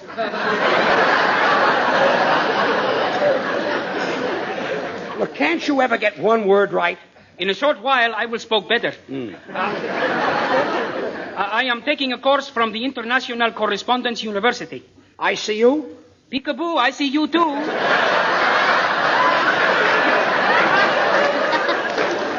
Look, if you people don't stop, I'm going to walk out of here. And believe me, I'll never come back. George, don't get so excited. I've got a right to be excited. Well, don't get excited. It's bad for your health. And the blood might rush up to your head, and the first thing you know, you'll see spats in front of your eyes. Stop talking about spats. Can I talk about Rembrandt? Yes, you can talk about Rembrandt. Has he got spats? He's been dead for 500 years. Are those his spats? Look, I got dressed up. I went to the art gallery. I happen to love things that are arty. Oh, thanks, George. I love you, too. I had to bring that up. You did? I didn't know you were Artie's father. I didn't mean that. Mr. Burns, if you'll allow a sound man to interrupt. Yes, what is it, 4 years at Harvard? How can you dare talk about art without mentioning the greatest work of all, the Mona Lisa? Oh, I've seen that, and it's really a pip. A pip? A masterpiece. Well, I'm sorry. In her smile, Da Vinci caught the enigma. Well, maybe he slept with his window open. Please. What depth, what beauty. Do you know why the Mona Lisa is smiling? Well, maybe while she was being painted, the brush tickled her. Sound man, do you know why she's smiling? Yes. Being a student of the arts, I can tell what goes on in anybody's mind by the expression on his face. Now take Bud Heaston over there. He's wondering how to get his message over to the millions of people who are not aware of the fact that this is the only meat of its kind that is made of pork shoulder and has ham meat added. Oh, well, that's too easy. That was an easy one. But I'm still not convinced. What's Artie Shaw thinking of? He's thinking of the same thing that I am.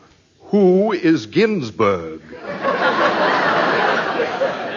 He's a great painter. Oh, I can do that. I can read mine. You can? Well, yeah, I'll try it with Bud. Here, George, hold my knitting. Come here, Bud. Well, all right, Gracie. Now, Bud, concentrate. Close your eyes. Very close. All right.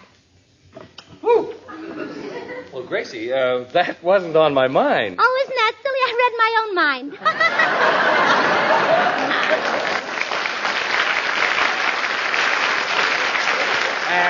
Look, sound man, what am I thinking of? You're thinking of Cobina Wright Jr.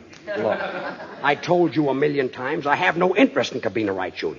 She was here last week, and that was the finish. I've never even tried to get in touch with her. Well, why don't you send her some orchids? I don't send girls orchids. Well, why don't you send her some daisies? I don't send girls flowers. How about a package of seeds? Look, I don't send girls anything. Only a chump buys flowers and things like that for girls. What do you think I am, a clarinet player? I can't do it, kids. No, please. Really don't. Say, what's going on there? Well, George, Charlie of the Smoothies here wants me to sing a song they wrote. Well, do me a favor, bud. Get me out of this and sing the song. Do anything. All right. Please. Spam is a meat that's delicious. It's pork shoulder blended with ham. That's why it has extra goodness and flavor found only in Spam. Spam, spam, spam, spam. Hormel put grand tasting meat in a can. Saves time, tastes fine. Ask your food dealer for Spam.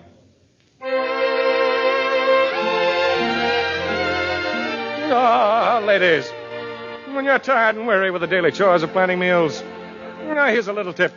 Get a little old can of ever-loving Spam. Oh, yes, friends. Spam is delicious meat put up in a handy can originated by Hormel. Oh, that Spam is a perfect combination of sweet, juicy pork shoulder with that little old ham meat.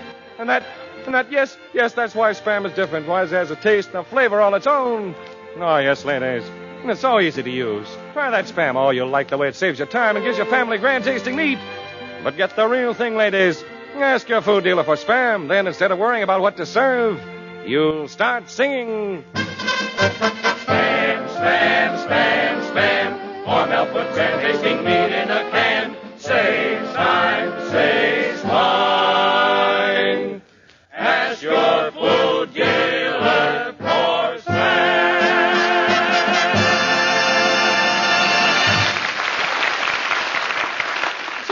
George. Yes? I just finished my brother Willy's sweater. Look. Gracie, am I seeing things? Has that sweater got 4 sleeves? Oh, well, I hope that's enough. Well, what is your brother, an octopus? No, just a private. Well, why does he need a sweater with 4 sleeves? Well, that's what it said in the paper. Congress okays new equipment, and by next week the boys will have additional arms.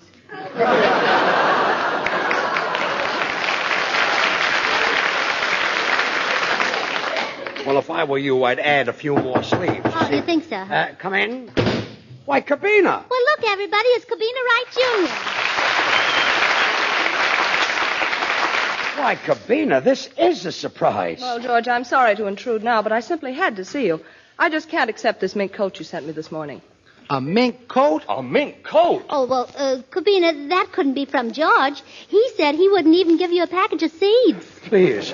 Cobina, let me explain about the mink coat, you see. You're taking it the wrong way. Well, why don't you take it like my sister Bessie does? She just goes to the Brown Derby, buys a cup of coffee, and takes a mink coat. You see, Cobina, I gave you that mink coat just as a token of our friendship. But I wanted it to be platonic. Well, platonic is pretty, but personally, I'd rather have mink or sable or silver fox or caracal. How about Fitch? I don't like Fitch. Good. Bones get stuck in my throat. Oh, I hope. Oh, please don't be offended, George. I don't want you to think I'm a prude. I don't like prudes either. Good. The wrinkles get stuck in my throat. Oh, quiet. After all, Cobina. But don't feel too badly, George, because I will keep that nice quart bottle of perfume you sent me. He sent you a quart of perfume? Yes, and it's beautiful. It's the first time I ever saw Christmas night come in a seltzer bottle. Well, you see, Cobina, I thought it would be handy in case you didn't have an atomizer. Could sort of... sounded like Senor Lee. Well, figured I couldn't get a laugh the other way. A quart bottle of perfume and a mink coat, huh? Brother, I quit. Why? One clarinet player on this program's enough. Now, Cobina, I think you're very selfish not to accept that mink coat. You're not only making George very unhappy, but all the other little minks, too. Look, Gracie. After all, it took 250 minks to make that coat. And if you throw them all out of work, George will have to support them. He's already got a lot of relatives. Gracie, So I always say... Look, Gracie, how can you talk so much and say so little? Well, that's because I don't open my mouth when I talk. You think George likes- quiet. And, George, weren't you going to extremes when you put that envelope in the coat pocket saying, enclosed fined $100 for alterations? Well, I don't know what to say. I could never accept that. But, Cobina... Here's $50. $50, Cobina? I'm sorry, George. That's all there was in the envelope. Well, you see, it was dark, and I wrote the note in a phone booth. Well, Cobina, I think you're silly not to accept George's offer. Why don't you accept George, too? George and Alfred Vanderbilt are exactly alike. Well, you certainly went by the way of Syracuse for that. Alfred Vanderbilt and I are exactly alike? Well, of course, he has blue blood in his veins. And yours is more like a greenish blue, more like a brown sort of... White. White blood. Yes, I thought so. But outside of that, we're exactly alike. Gracie, stop helping me. There's one thing I don't like about Vanderbilt. He wears spats. Oh, well, then they're exactly alike. Gracie, thanks for the help, Say, but Cobina, I wouldn't be so hard on George. You know, you have no idea what he's gone through for you. Why, he even went through an art gallery. Listen, Bud. Yeah, Bud, and he even saw a blue boy while he was still wet. Yeah. That's right, and he knows all about that great painter, Ginsberg. All right, ignoramus. I'm glad you mentioned that. Cobina, wasn't that masterpiece that you pointed out to me painted by Ginsberg? Ginsberg? That's Gainsborough. Well, I was probably thinking of that old vaudeville act, the three painting Ginsbergs. They used to make pictures with sand. No, very well. They were handled by Tom Fitzpatrick, a great actor. Hey, Carbona.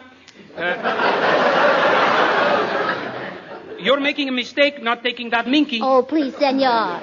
It's not Minky, it's Monkey, aren't you, George? Now, stop helping me. And, Cobina, won't you please accept this coat? No, George, I couldn't. And now I've got to get back to 20th Century Fox. And for being such a dear, here's a kiss. Well, come on, Cobina. I'll see you to the elevator. Now, don't forget the party next week. I won't forget. Hey, Rembrandt, so you don't send girls flowers, huh? You just send them seeds. Say, George, I know where there's a sale and you can get a dozen mink coats for $50,000. Yeah, with $100 bills in the pockets. You boys all finished? Yeah, that's right. Mm-hmm. Was I invited to the party? Yes. Did I get a kiss? Yes. Did she take the coat? No. Look, wise guys, this happens to be my own little system. I take a $5,000 mink coat on approval, and it always works out like this. You see, no girl like Cobina would ever accept it. That makes me a big shot. So you see, Cobina... George, I've got some wonderful news for you. I've talked to Cobina, and what do you think? What? She's accepting the coat. Here, Cobina. Oh. Somebody pick up George. While George is still unconscious, Gracie will sing Accidentally on Purpose.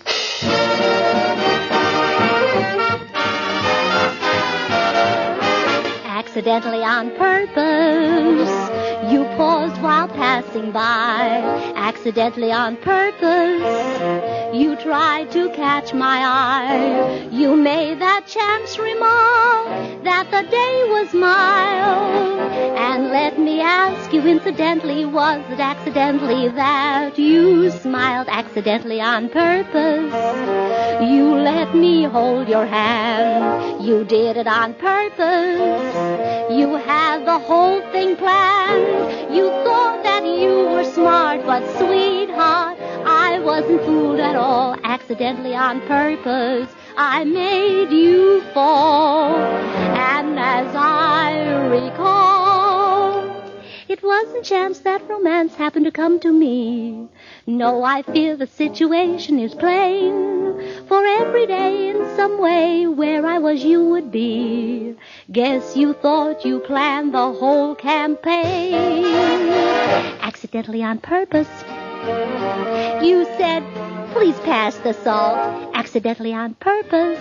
I spilled my chocolate malt. We both began to laugh. And then I forget.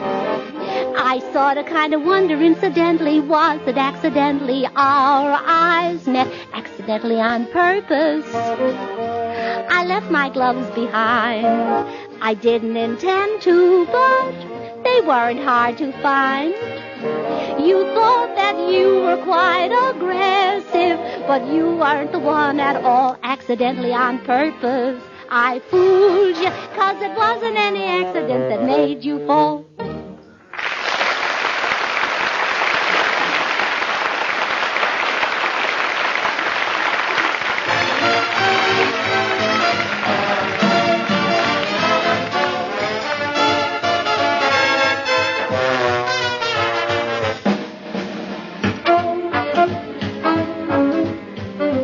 Here's a statement, friends, you can bank on 100%.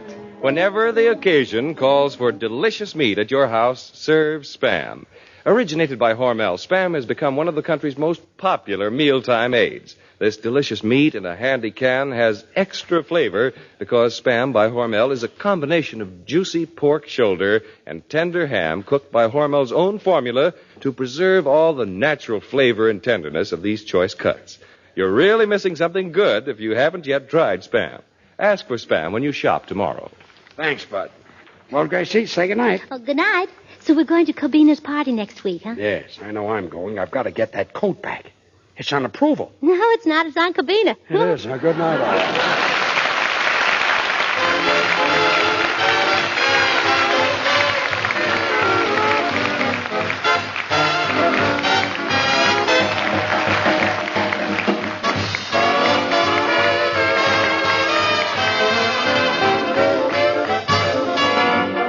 Ladies and gentlemen, may we call your attention to your community's campaign for the celebration of the President's birthday.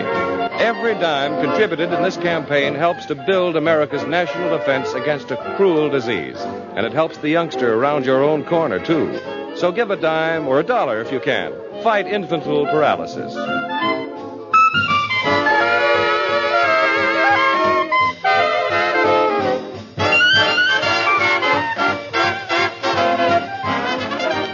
Join us again next week, same time, same station, for another Burns and Allen show with Artie Shaw and his orchestra and the Smoothies. This is Bud Heaston speaking for Hormel and Spam, and reminding you to remember that cold or hot, Spam hits the spot.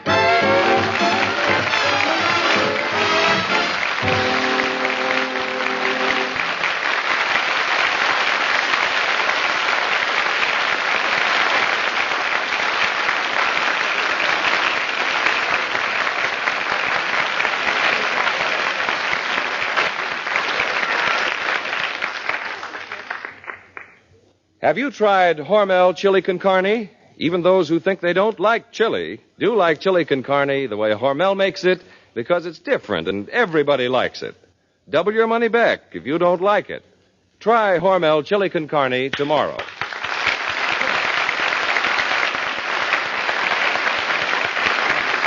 This is the National Broadcasting Company. One of the better flirtation episodes of George and Gracie from 85 years ago, January 20th, 1941, here on Classic Radio Theater with Wyatt Cox. Visit our webpage at classicradio.stream. Up next, Bud Abbott and Lou Costello.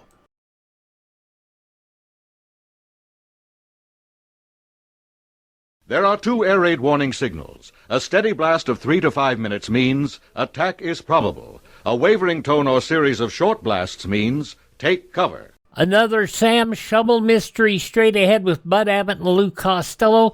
This goes back 77 years to January 20th, 1949. Hey, Abbott, what time is it? It's time for the Abbott and Costello Show. We're on the air for ABC here in Hollywood. Well, what are we waiting for? Let's go with the Abbott and Costello Show.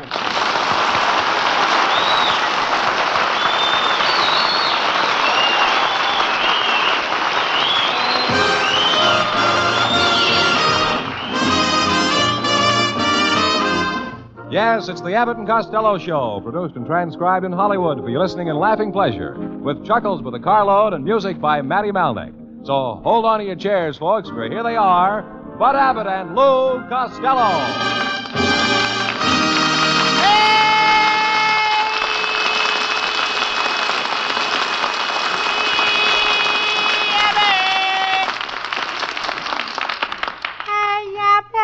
All right. All right, stop yelling. What are you shivering about? Hey. What's the matter? It's cold here tonight, Abbott. Oh, why don't you buy an electric blanket? Well, I have one. They're kind of tricky. You know, I turned mine up too high, and all night long I kept dreaming I was a fried egg. Well, why didn't you turn it over? I couldn't. I always sleep sunny side up. Oh, talk sense. What have you got there in that pocket of yours? Ah, in that pocket of mine. What is it? What have I got? Yeah. Princess Elizabeth sent me a picture of her new baby. Let me see it. Say, the baby is cute. Yeah. They say it weighed 8 pounds, Lou. Yeah, weighed 8 pounds. And that will be the first pounds England ever raised without the help of the United States.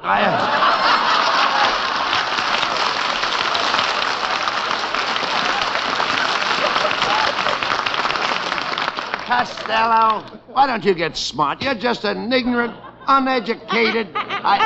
Who's ignorant and uneducated? I'll have you know I've worked my way through Vassar. Vassar is a girls' school. Well, that will give you a rough idea of the kind of work I was doing.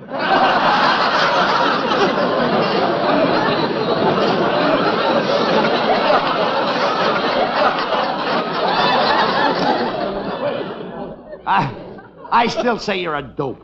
Oh, you shouldn't say that. I was a smart kid, Abbott. When I was 4 years old, I learned how to say daddy. At 4 years old, you could say daddy? Yes, and when I was 12, I learned to say it to my father instead of my mother.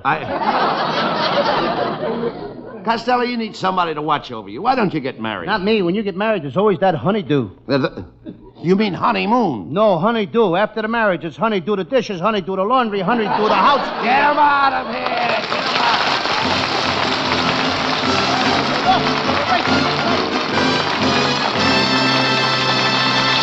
And there'll be much more of that terrific Abbott and Costello humor in a few seconds, after we hear a special message from this gentleman.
What are you so excited about? Boy, did we have trouble at my house last night. Somebody stole my Aunt May's purse with all her savings in it. It was $87. Oh, that's a shame. Any low-down, dirty thief that would do a thing like that ought to be shot. Costello, you ought to find him and shoot him. Ah, but I can't shoot my own uncle, I- can I? Why doesn't your Uncle Mike get a job and stop loafing around the house, Lou? Oh, he's got a job at the California Highway Traffic Department, and his plan will simplify transportation in Southern California. Well, what is his plan? Now, here it is, and it's very simple. Everybody listen. First, he's going to move Cucamonga to Azusa. Then he's going to move Azusa to Cucamonga. Now, suppose a man wants to go to Azusa, and he's in Cucamonga. He stays home, and he's in Azusa. I think that's very simple. But wait a minute. Suppose a man lives in Cucamonga and he wants to stay in Cucamonga. Abbott, who wants to stay in Cucamonga? Well, look, when does he start to work with the traffic department? Well, they're breaking him in now. He's stationed up on Mulholland Drive on Saturday nights. He's got a sound truck, and he hollers out traffic messages to the motorists to keep the roads open. What kind of messages? Well, like this. He hollers, all smoochers and knickers, pull over to the side of the road and let the married couples through. Costello, your whole family are a bunch of stupid ignoramuses. They're all just like you. Did you ever go to college? Did you ever go to high school? Did you ever go to grammar school? When he gets to kindergarten, have I got an answer for him? Did you ever go to kindergarten? No, and that's my answer. That Costello, is the reason you are so sadly lacking in intelligence. Yes, but don't forget, what I lack in intelligence, I make up in the stupidity. Yeah. Yes, but don't forget, stupid people don't live long. Oh, yeah? My grandfather's 104 years old, and he's alive. Was he the oldest member of your family, Lou? I got an uncle on my mother's side. My Uncle Tom Zizim in Baltimore. He died at the age of 130. He did? 130. Do tell. Last week, we dug him up, and you want to know something, Abbott? What? He looks better than you do right now. Costello, that's a pretty old joke. Yes, and he was a pretty old man.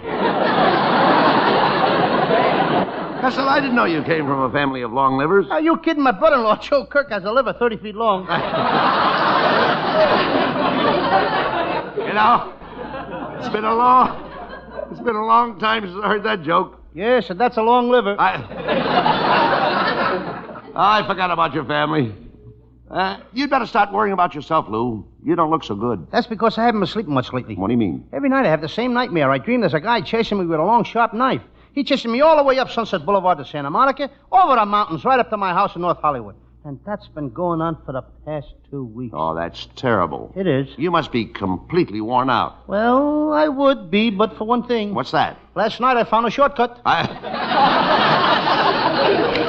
Uncle Louie. Hey, Uncle Louie. It's Abbott's nephew, folks.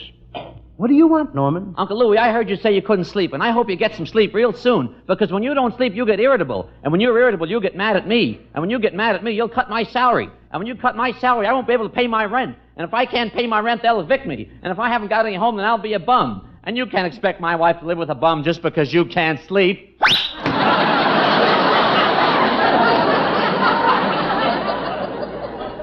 Abbott, I'm telling you right here and now, your nephew Norman ain't gonna amount to a thing. Why? I'll tell you why, because last week I got him a swell job. He wouldn't take it. He could have made a lot of money selling Santa and Needle-long underwear at half price. Santa and Needle-long underwear? At half price. Well, how can they sell it at half price? The factory forgot to put in a $2 window.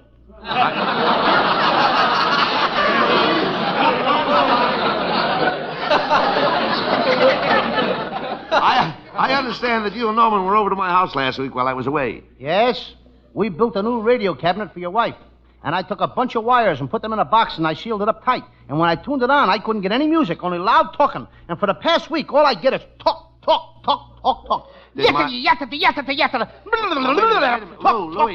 Louie, did my wife like the cabinet? Now that you mention it, I haven't seen her since I sealed up the box.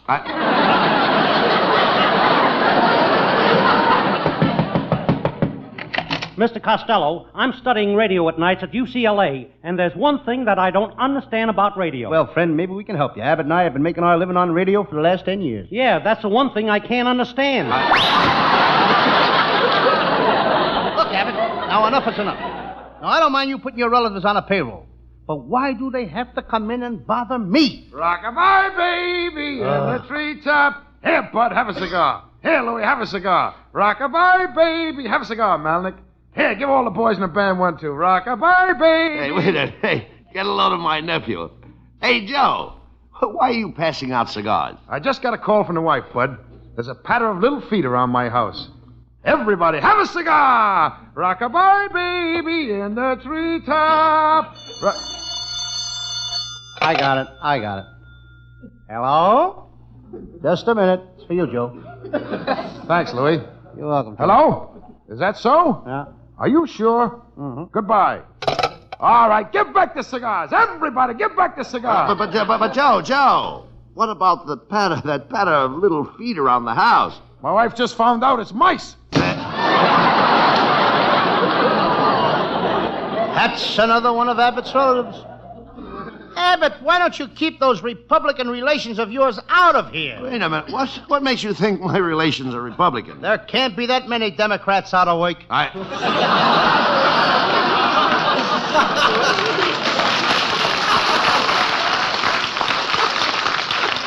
Costello, why must you be so bitter towards my relatives? You should learn to be friendly with people. Don't you have any human interests? Only when I go to a burlesque show. What's the burlesque show got to do with human interest?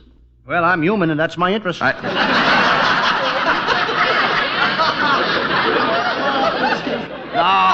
I mean, you should try to be more kind to people. Even animals and birds and bees love each other. Why don't you get closer to nature and become a nature lover? I'm a nature lover. Well, if you are, then why do you spend all your time chasing girls? But that's my nature, lover. Costello, why don't you stop chasing girls? You spend all your money on girls. This year, you ought to let me handle your money and invest it for you.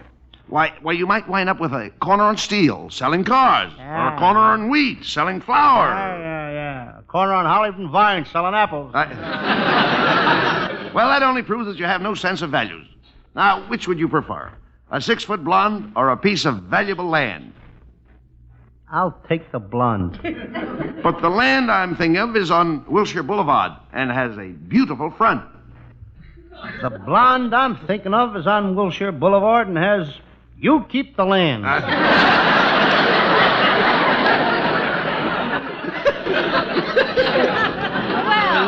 hello, boys. Well, if it isn't our little Hiya, secretary, girl. Viola Vine. Ooh. Viola Vine, our little secretary. Well, Viola, you look gorgeous tonight. Ah. How about you and me taking a ride in my car after the show? I found a new place to park. Really? A new place to park? Mm-hmm, up in the Hollywood Hills. A new place. You dummy. Why, every guy and his brother parks up in the Hollywood Hills. They do not. I was up there last night, and I looked in every car, and there wasn't one guy up there with his brother.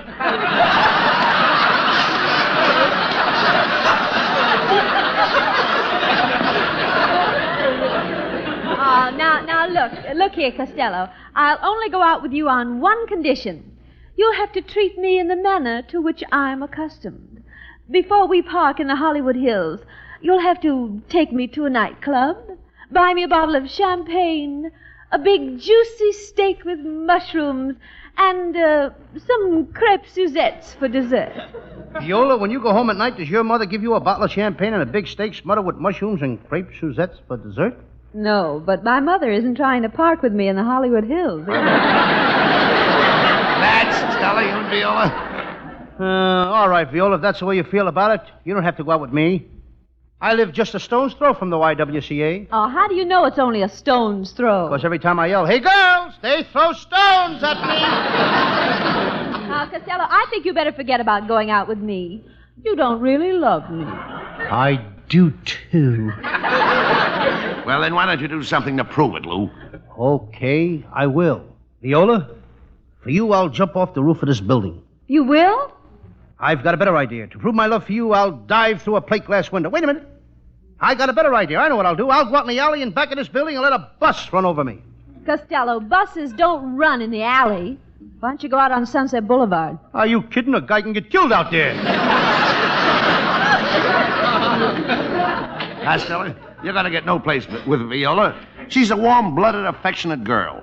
You just don't know how to treat her, Lou. No. Are you kidding? Mr. Abbott is right, Costello. I have a very affectionate nature. I haven't noticed it. No? Well, come here. Costello, I'm going to give you a kiss that'll make you shake and shiver like a bowl of jelly on a frosty morning.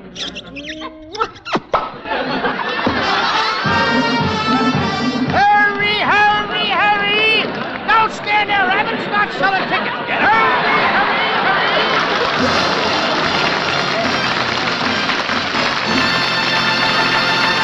Now, while we take a 60-second intermission, we'd like you to consider this.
ladies and gentlemen, all over the country, here's our singer, Hal Winters, with one of the top tunes of the country.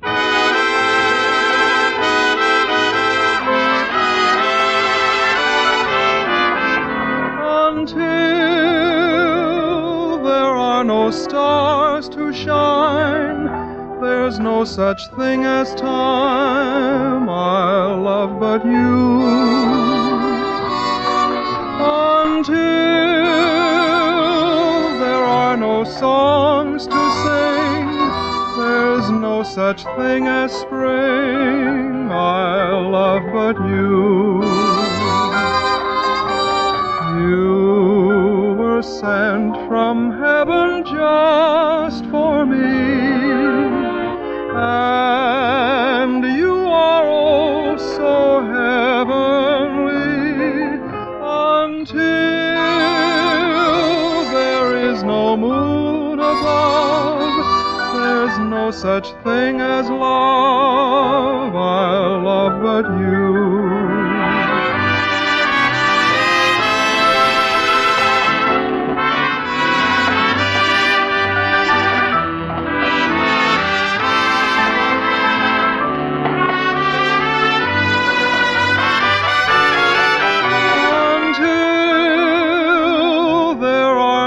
Songs to sing, there's no such thing as spring I'll love but you. You were sent from heaven just for me, and you are oh so heavenly. Until there is no moon above, there's no such thing as love I'll love but you.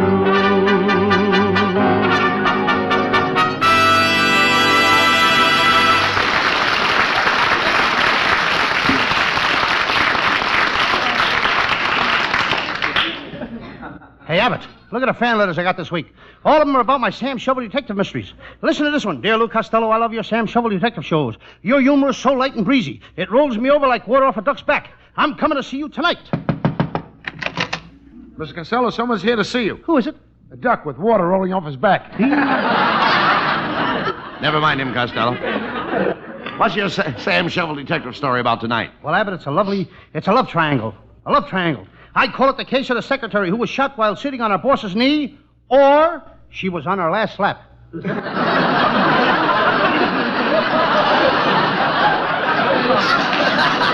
now you're talking. Let's do it.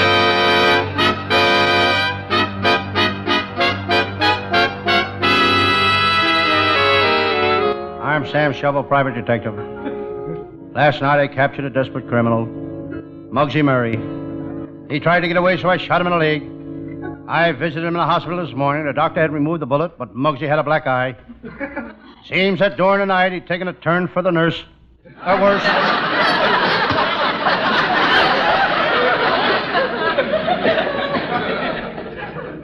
I'm tired. I'm very tired. I see spots before my eyes. Ciros, Macambos, Slapsy Maxi. I'm seeing night spots. I look out my window. We're having typical California weather. Can't see a cloud in the sky. It's raining so hard I can't see the sky.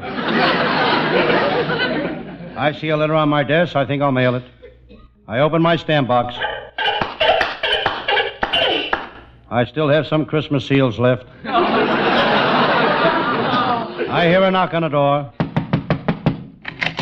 A sailor walks into my office. He's wearing bell-bottom pants. The sailor speaks. Sam, I can get you a mink coat for half price. I can get you 50% off on a television set. He was a wholesaler.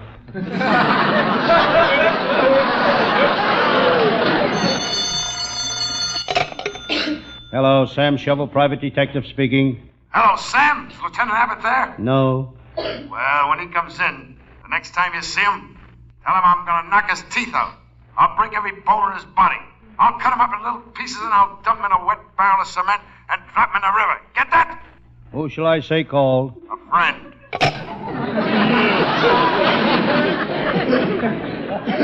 It was some crook that's got it in for Lieutenant Abbott. Must be one of the Lewis gang. Abbott worked on that case, but he really butchered it. Then he went on the Kelly case, and he butchered that. He butchered the Verlo case. He didn't catch one crook, but he made plenty. After all, who makes more money these days than a butcher? I noticed that my office door is ajar. I think I'll close it. That's what I get for buying a door made out of jars. Next time I'll get a door made out of wood. I decide to sit in my armchair. I don't know why I bought that armchair. When I'm tired, it's not my arms I want to rest.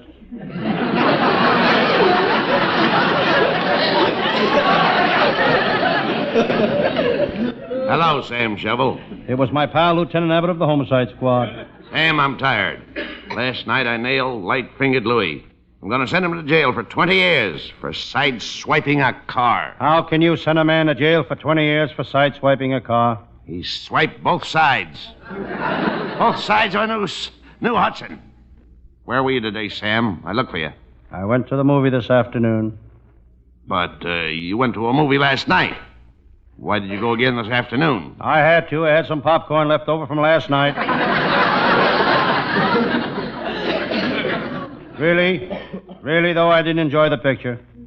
There was a guy and his girl necking. First she'd kiss her, then she'd kiss him, then he'd kiss her. Well, wait a minute. Why should that annoy you? I was sitting between them.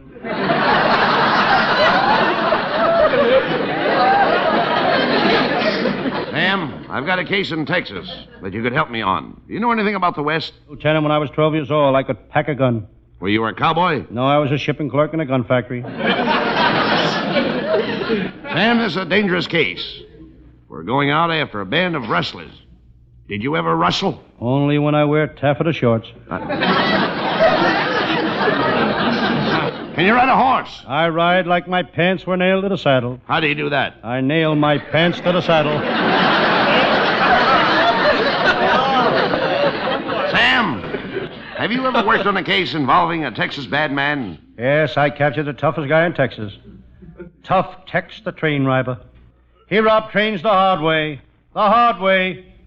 He lifted them off the track and took them home. And you're just the detective to help me out on this case. Come on, Sam, we're heading for Texas.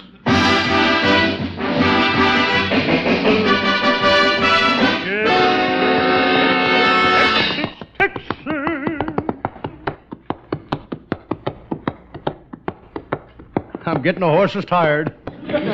Lieutenant Abbott and I rode over to the Texas plains. Looking for them there rustlers. Pretty soon we came to some posts. I'll marry you if you'll marry me. I'll marry you if you marry me. They were hitching posts. Suddenly I looked up, and there, standing beside me, was the prettiest girl I ever did see. Well, welcome to Texas, strangers. Who might you all be? I'm Lieutenant Abbott, not you.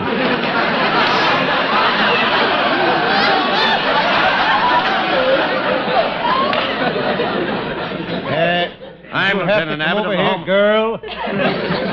I'm Lieutenant Abbott of the Homicide Squad. This is my pal, Sam Shovel. Sam Shovel? You don't mean Sam Shovel, the great detective? Well, Sam, welcome to Texas. And I'm going to give you a great big Texas kiss. There. Sam, boy, I'm the official Texas Welcoming Committee, and I kiss all strangers that enter the state. I aim to please. Well, honey, your aim is okay, but how long do you think your ammunition will hold out? Sam, there's the head of the rustlers. Cactus Pants Pete. So you're Sam Shovel, the private detective, huh? The one that's come down here to bust up my rustling gang, eh? I want to warn you, Sam. The last 50 detectives that came here, I choked them. I choked them with my bare hands. You hear me? With my bare hands. Goodness, how unsanitary.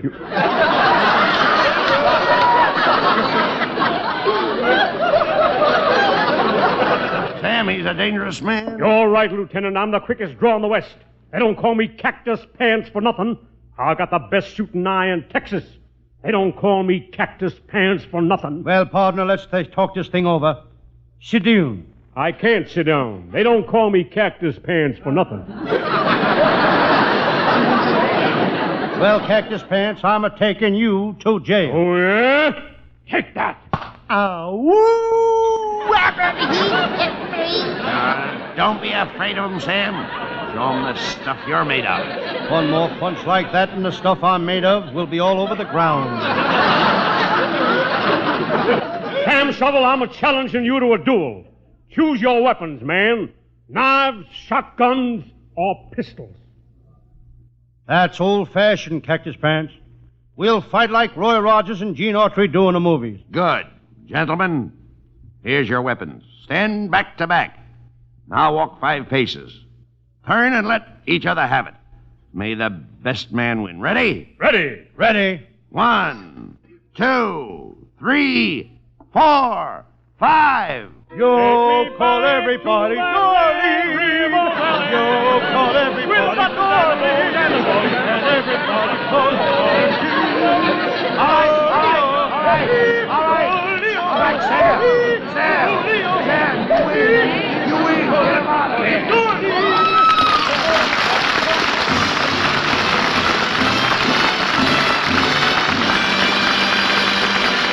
Bud and Lou will wind up tonight's hijinks in just a moment, folks, after a little advice from this fellow.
Costello, before we sign off, let's tell the listeners who the people are that helped out to put our show on. Yes, you're not kidding. You mean the people that put our show together? Tonight they nearly tore it apart.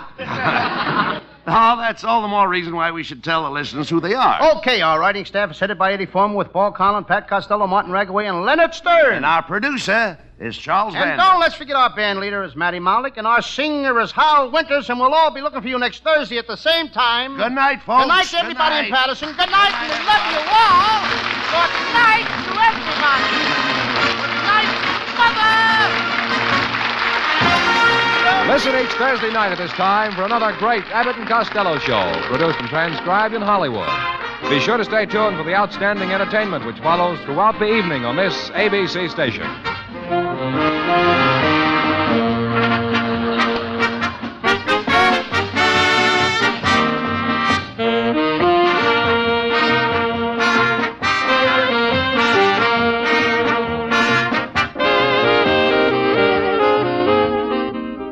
Bud Abbott and Lou Costello, 77 years ago, January 20th, 1949, here on Classic Radio Theater with Wyatt Cox. Up next, let's check in with Claudia and David and see if Claudia's doing as they go shopping.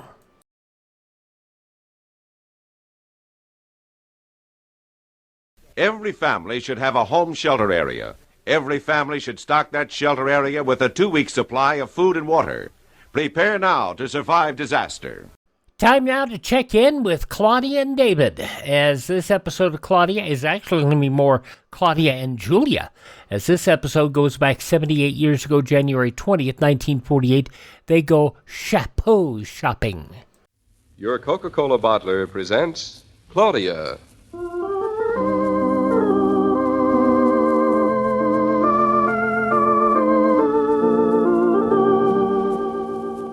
Claudia, based on the play and novels by Rose Franken. Brought to you transcribed Monday through Friday by your friendly neighbor who bottles Coca-Cola. Relax, and while you're listening, refresh yourself.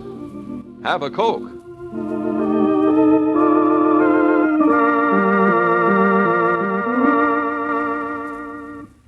And now, Claudia.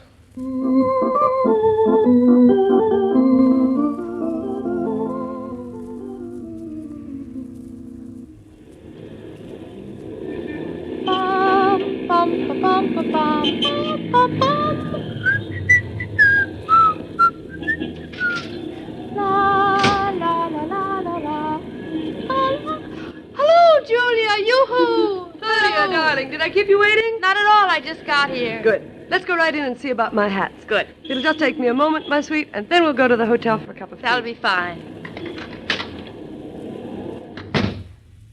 Mrs. Norton, good afternoon. We've been expecting you. Good afternoon, Miss Eleanor. I've been trying to get down here for weeks. This is my sister-in-law, Mrs. David Norton. Oh, so glad to meet you. Hello. Won't you sit down? You're looking very well, Mrs. Norton. Here's an ashtray. I'll tell Mr. Rowland you're here. I would appreciate his coming right over. I don't hardly see any hats around. You don't? Where I get hats, they're all over the place. Well, hats are mostly made to order here. Oh. Claudia, why don't you get yourself a hat this afternoon? Get one here? This is the best place in New York. Roland and Francis have a superb winter collection. But I don't need a hat. I've got a hat. Which you're carrying in your hand. That's where I always wear them. That's where they look best on me. It's a very nice hat, but you can always use another. I hate to ask, Julia, but are they... No, they're not expensive here at all. For what you get, it's the cheapest place in town. Oh. Oh, what? Well, it sounds terribly expensive. You're a funny child. We'll ask Mr. Rowland what kind of hat you want. He knows what I want? Of course. He even knows what I want. Oh, Mrs. Norton. One moment, and I'll be right with you, Mrs. Norton. Julia, I am not going to buy a hat. I don't think I want the kind of hat I want. Well, Mrs. Norton, you're looking marvelous. Simply marvelous. Thank you. This is my sister-in-law, Mrs. David Norton. How do you do? So pleased to meet you. Well, now, hats, What kind of hats? Every kind of hat. I've got one special one that'll look drenchingly lovely on you. Really. Drenchingly lovely. I don't think I'd mind that at all. It sounds like a rain hat. A rain of inspiration, perhaps.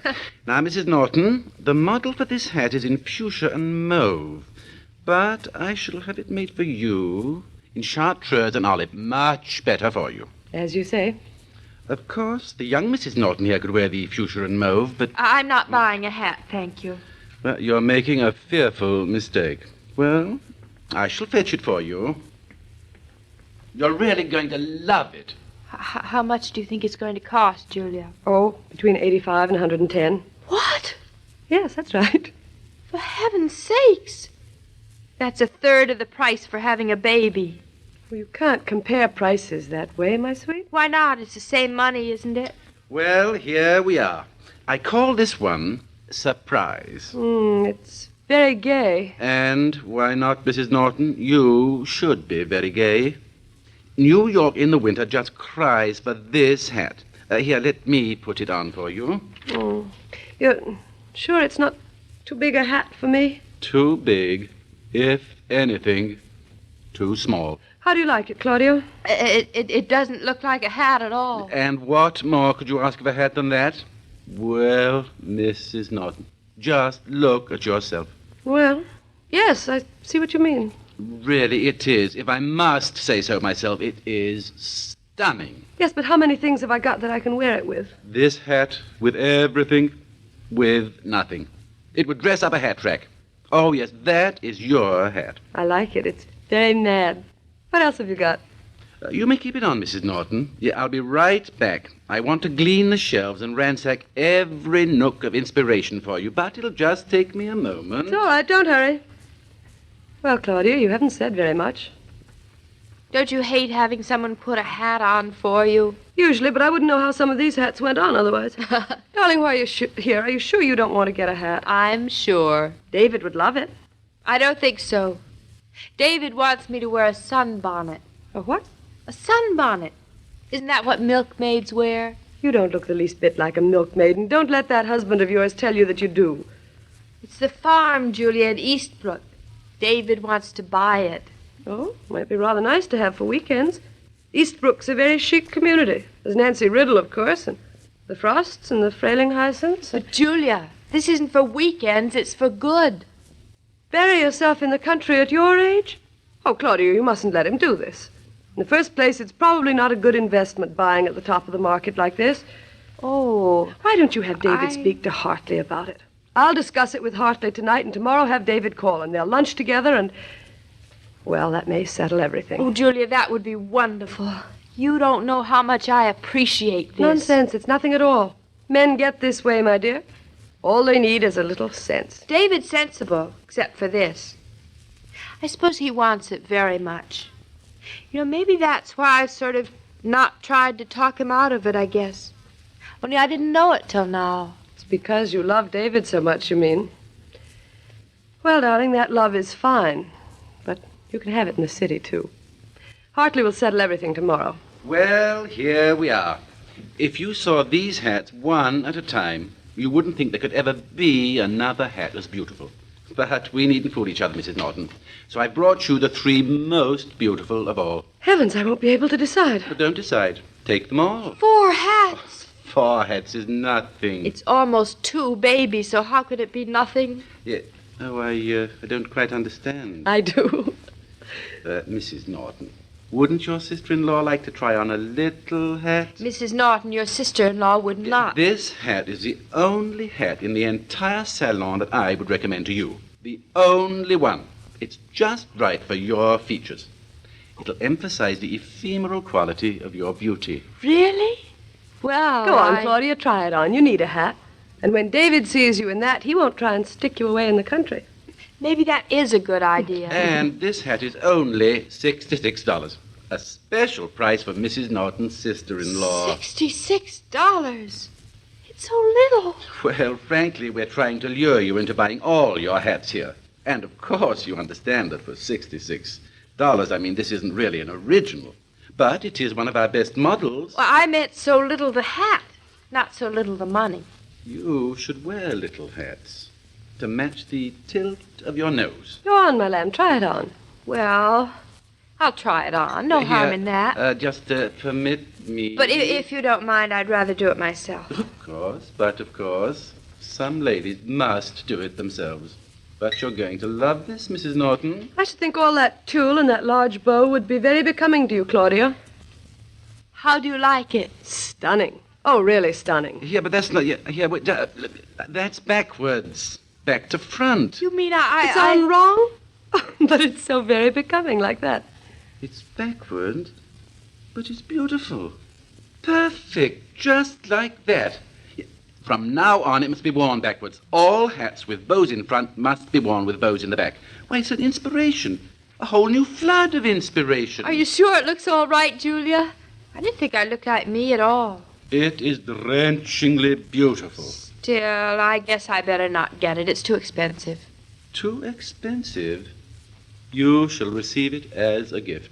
I give it to you. But I... You wear it backwards, and between you and me, we shall start an entirely new vogue that will sweep the country. It's a gift? Oh, I couldn't. Go on, take it, my lamb. With all my grateful thanks, the hat is yours. Yeah, backwards. Always backwards.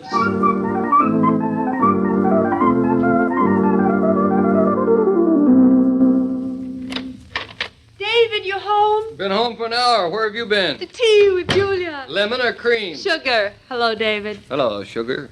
Oh, you haven't been home for an hour at all. What do you mean I haven't? Your ears are still red from the wind, and your cheeks are cool.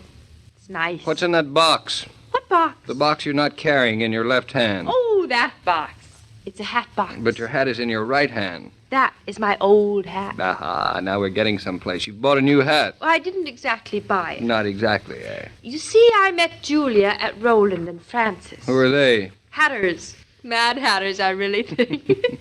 David, they charge $100 a hat. You mean each hat? Well, put it on. Put it on, put on. It better look good. Doesn't have to look good. I didn't pay for it. You didn't? Then I was given it to lure me into being a customer. are you kidding?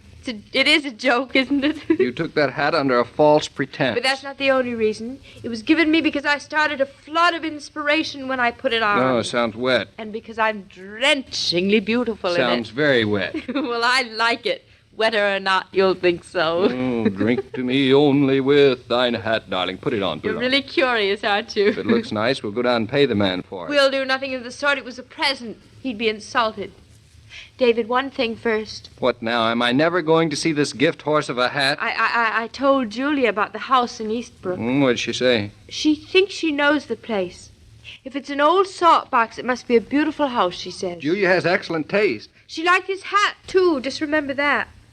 Anyway, Julia would like you to talk to Hartley before you do anything about the house. Why? Because she says he might have some very good business advice to offer you. He knows a lot about investing in real estate. David, the farm is a real estate, isn't it? Yes, darling, it is real estate. I'll call Hartley tomorrow and lunch with him. No harm in hearing what he has to say. Would you be influenced by it? I might. Whew, that's a load off my mind. Now I'll put on the hat. Ah, and put a load right back on it, huh? Julia says when you see me in this hat, you'll even change your mind about the farm. Do you want me to? Don't worry. Nothing will change it now that I know you want it, too. I don't think you're so smart after all. There! How do I look? Well, what's so funny? You look like a milkmaid all dressed up. David! Oh, darling, it's silly. It'll scare the daylights out of the cows. It's not for the cows. David, don't you like it? Well, Well, of course I like it. You look wonderful. Very glamorous. I do? Like a Christmas tree. Oh, I hate you. Turn around. Why? Claudia, you've got that hat on backwards. Backwards is frontwards for this hat. I beg your pardon? Backwards is what started the flood. But I think you've got it on backwards. Oh, you. But I like you best of all. Backwards, frontwards, backwards. Any old way. Come here, hat. All right, hat. Careful, David. You'll knock it off. Who cares about a hat? Not me, darling.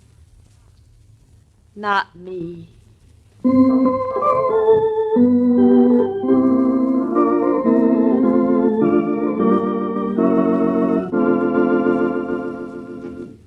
This broadcast of Claudia was supervised and directed by William Brown Maloney.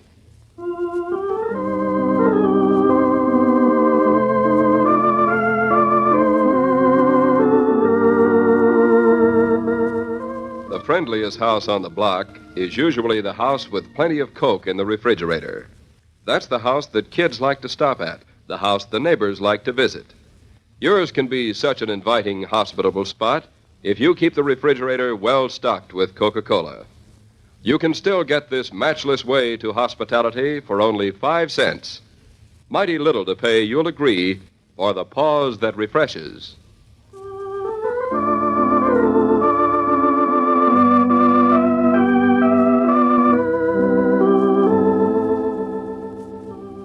Every day, Monday through Friday, Claudia comes to you, transcribed, with the best wishes of your friendly neighbor who bottles Coca-Cola. So listen again tomorrow at the same time.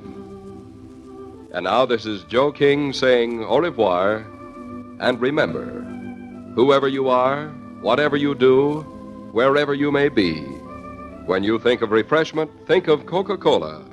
For ice-cold Coca-Cola makes any pause the pause that refreshes.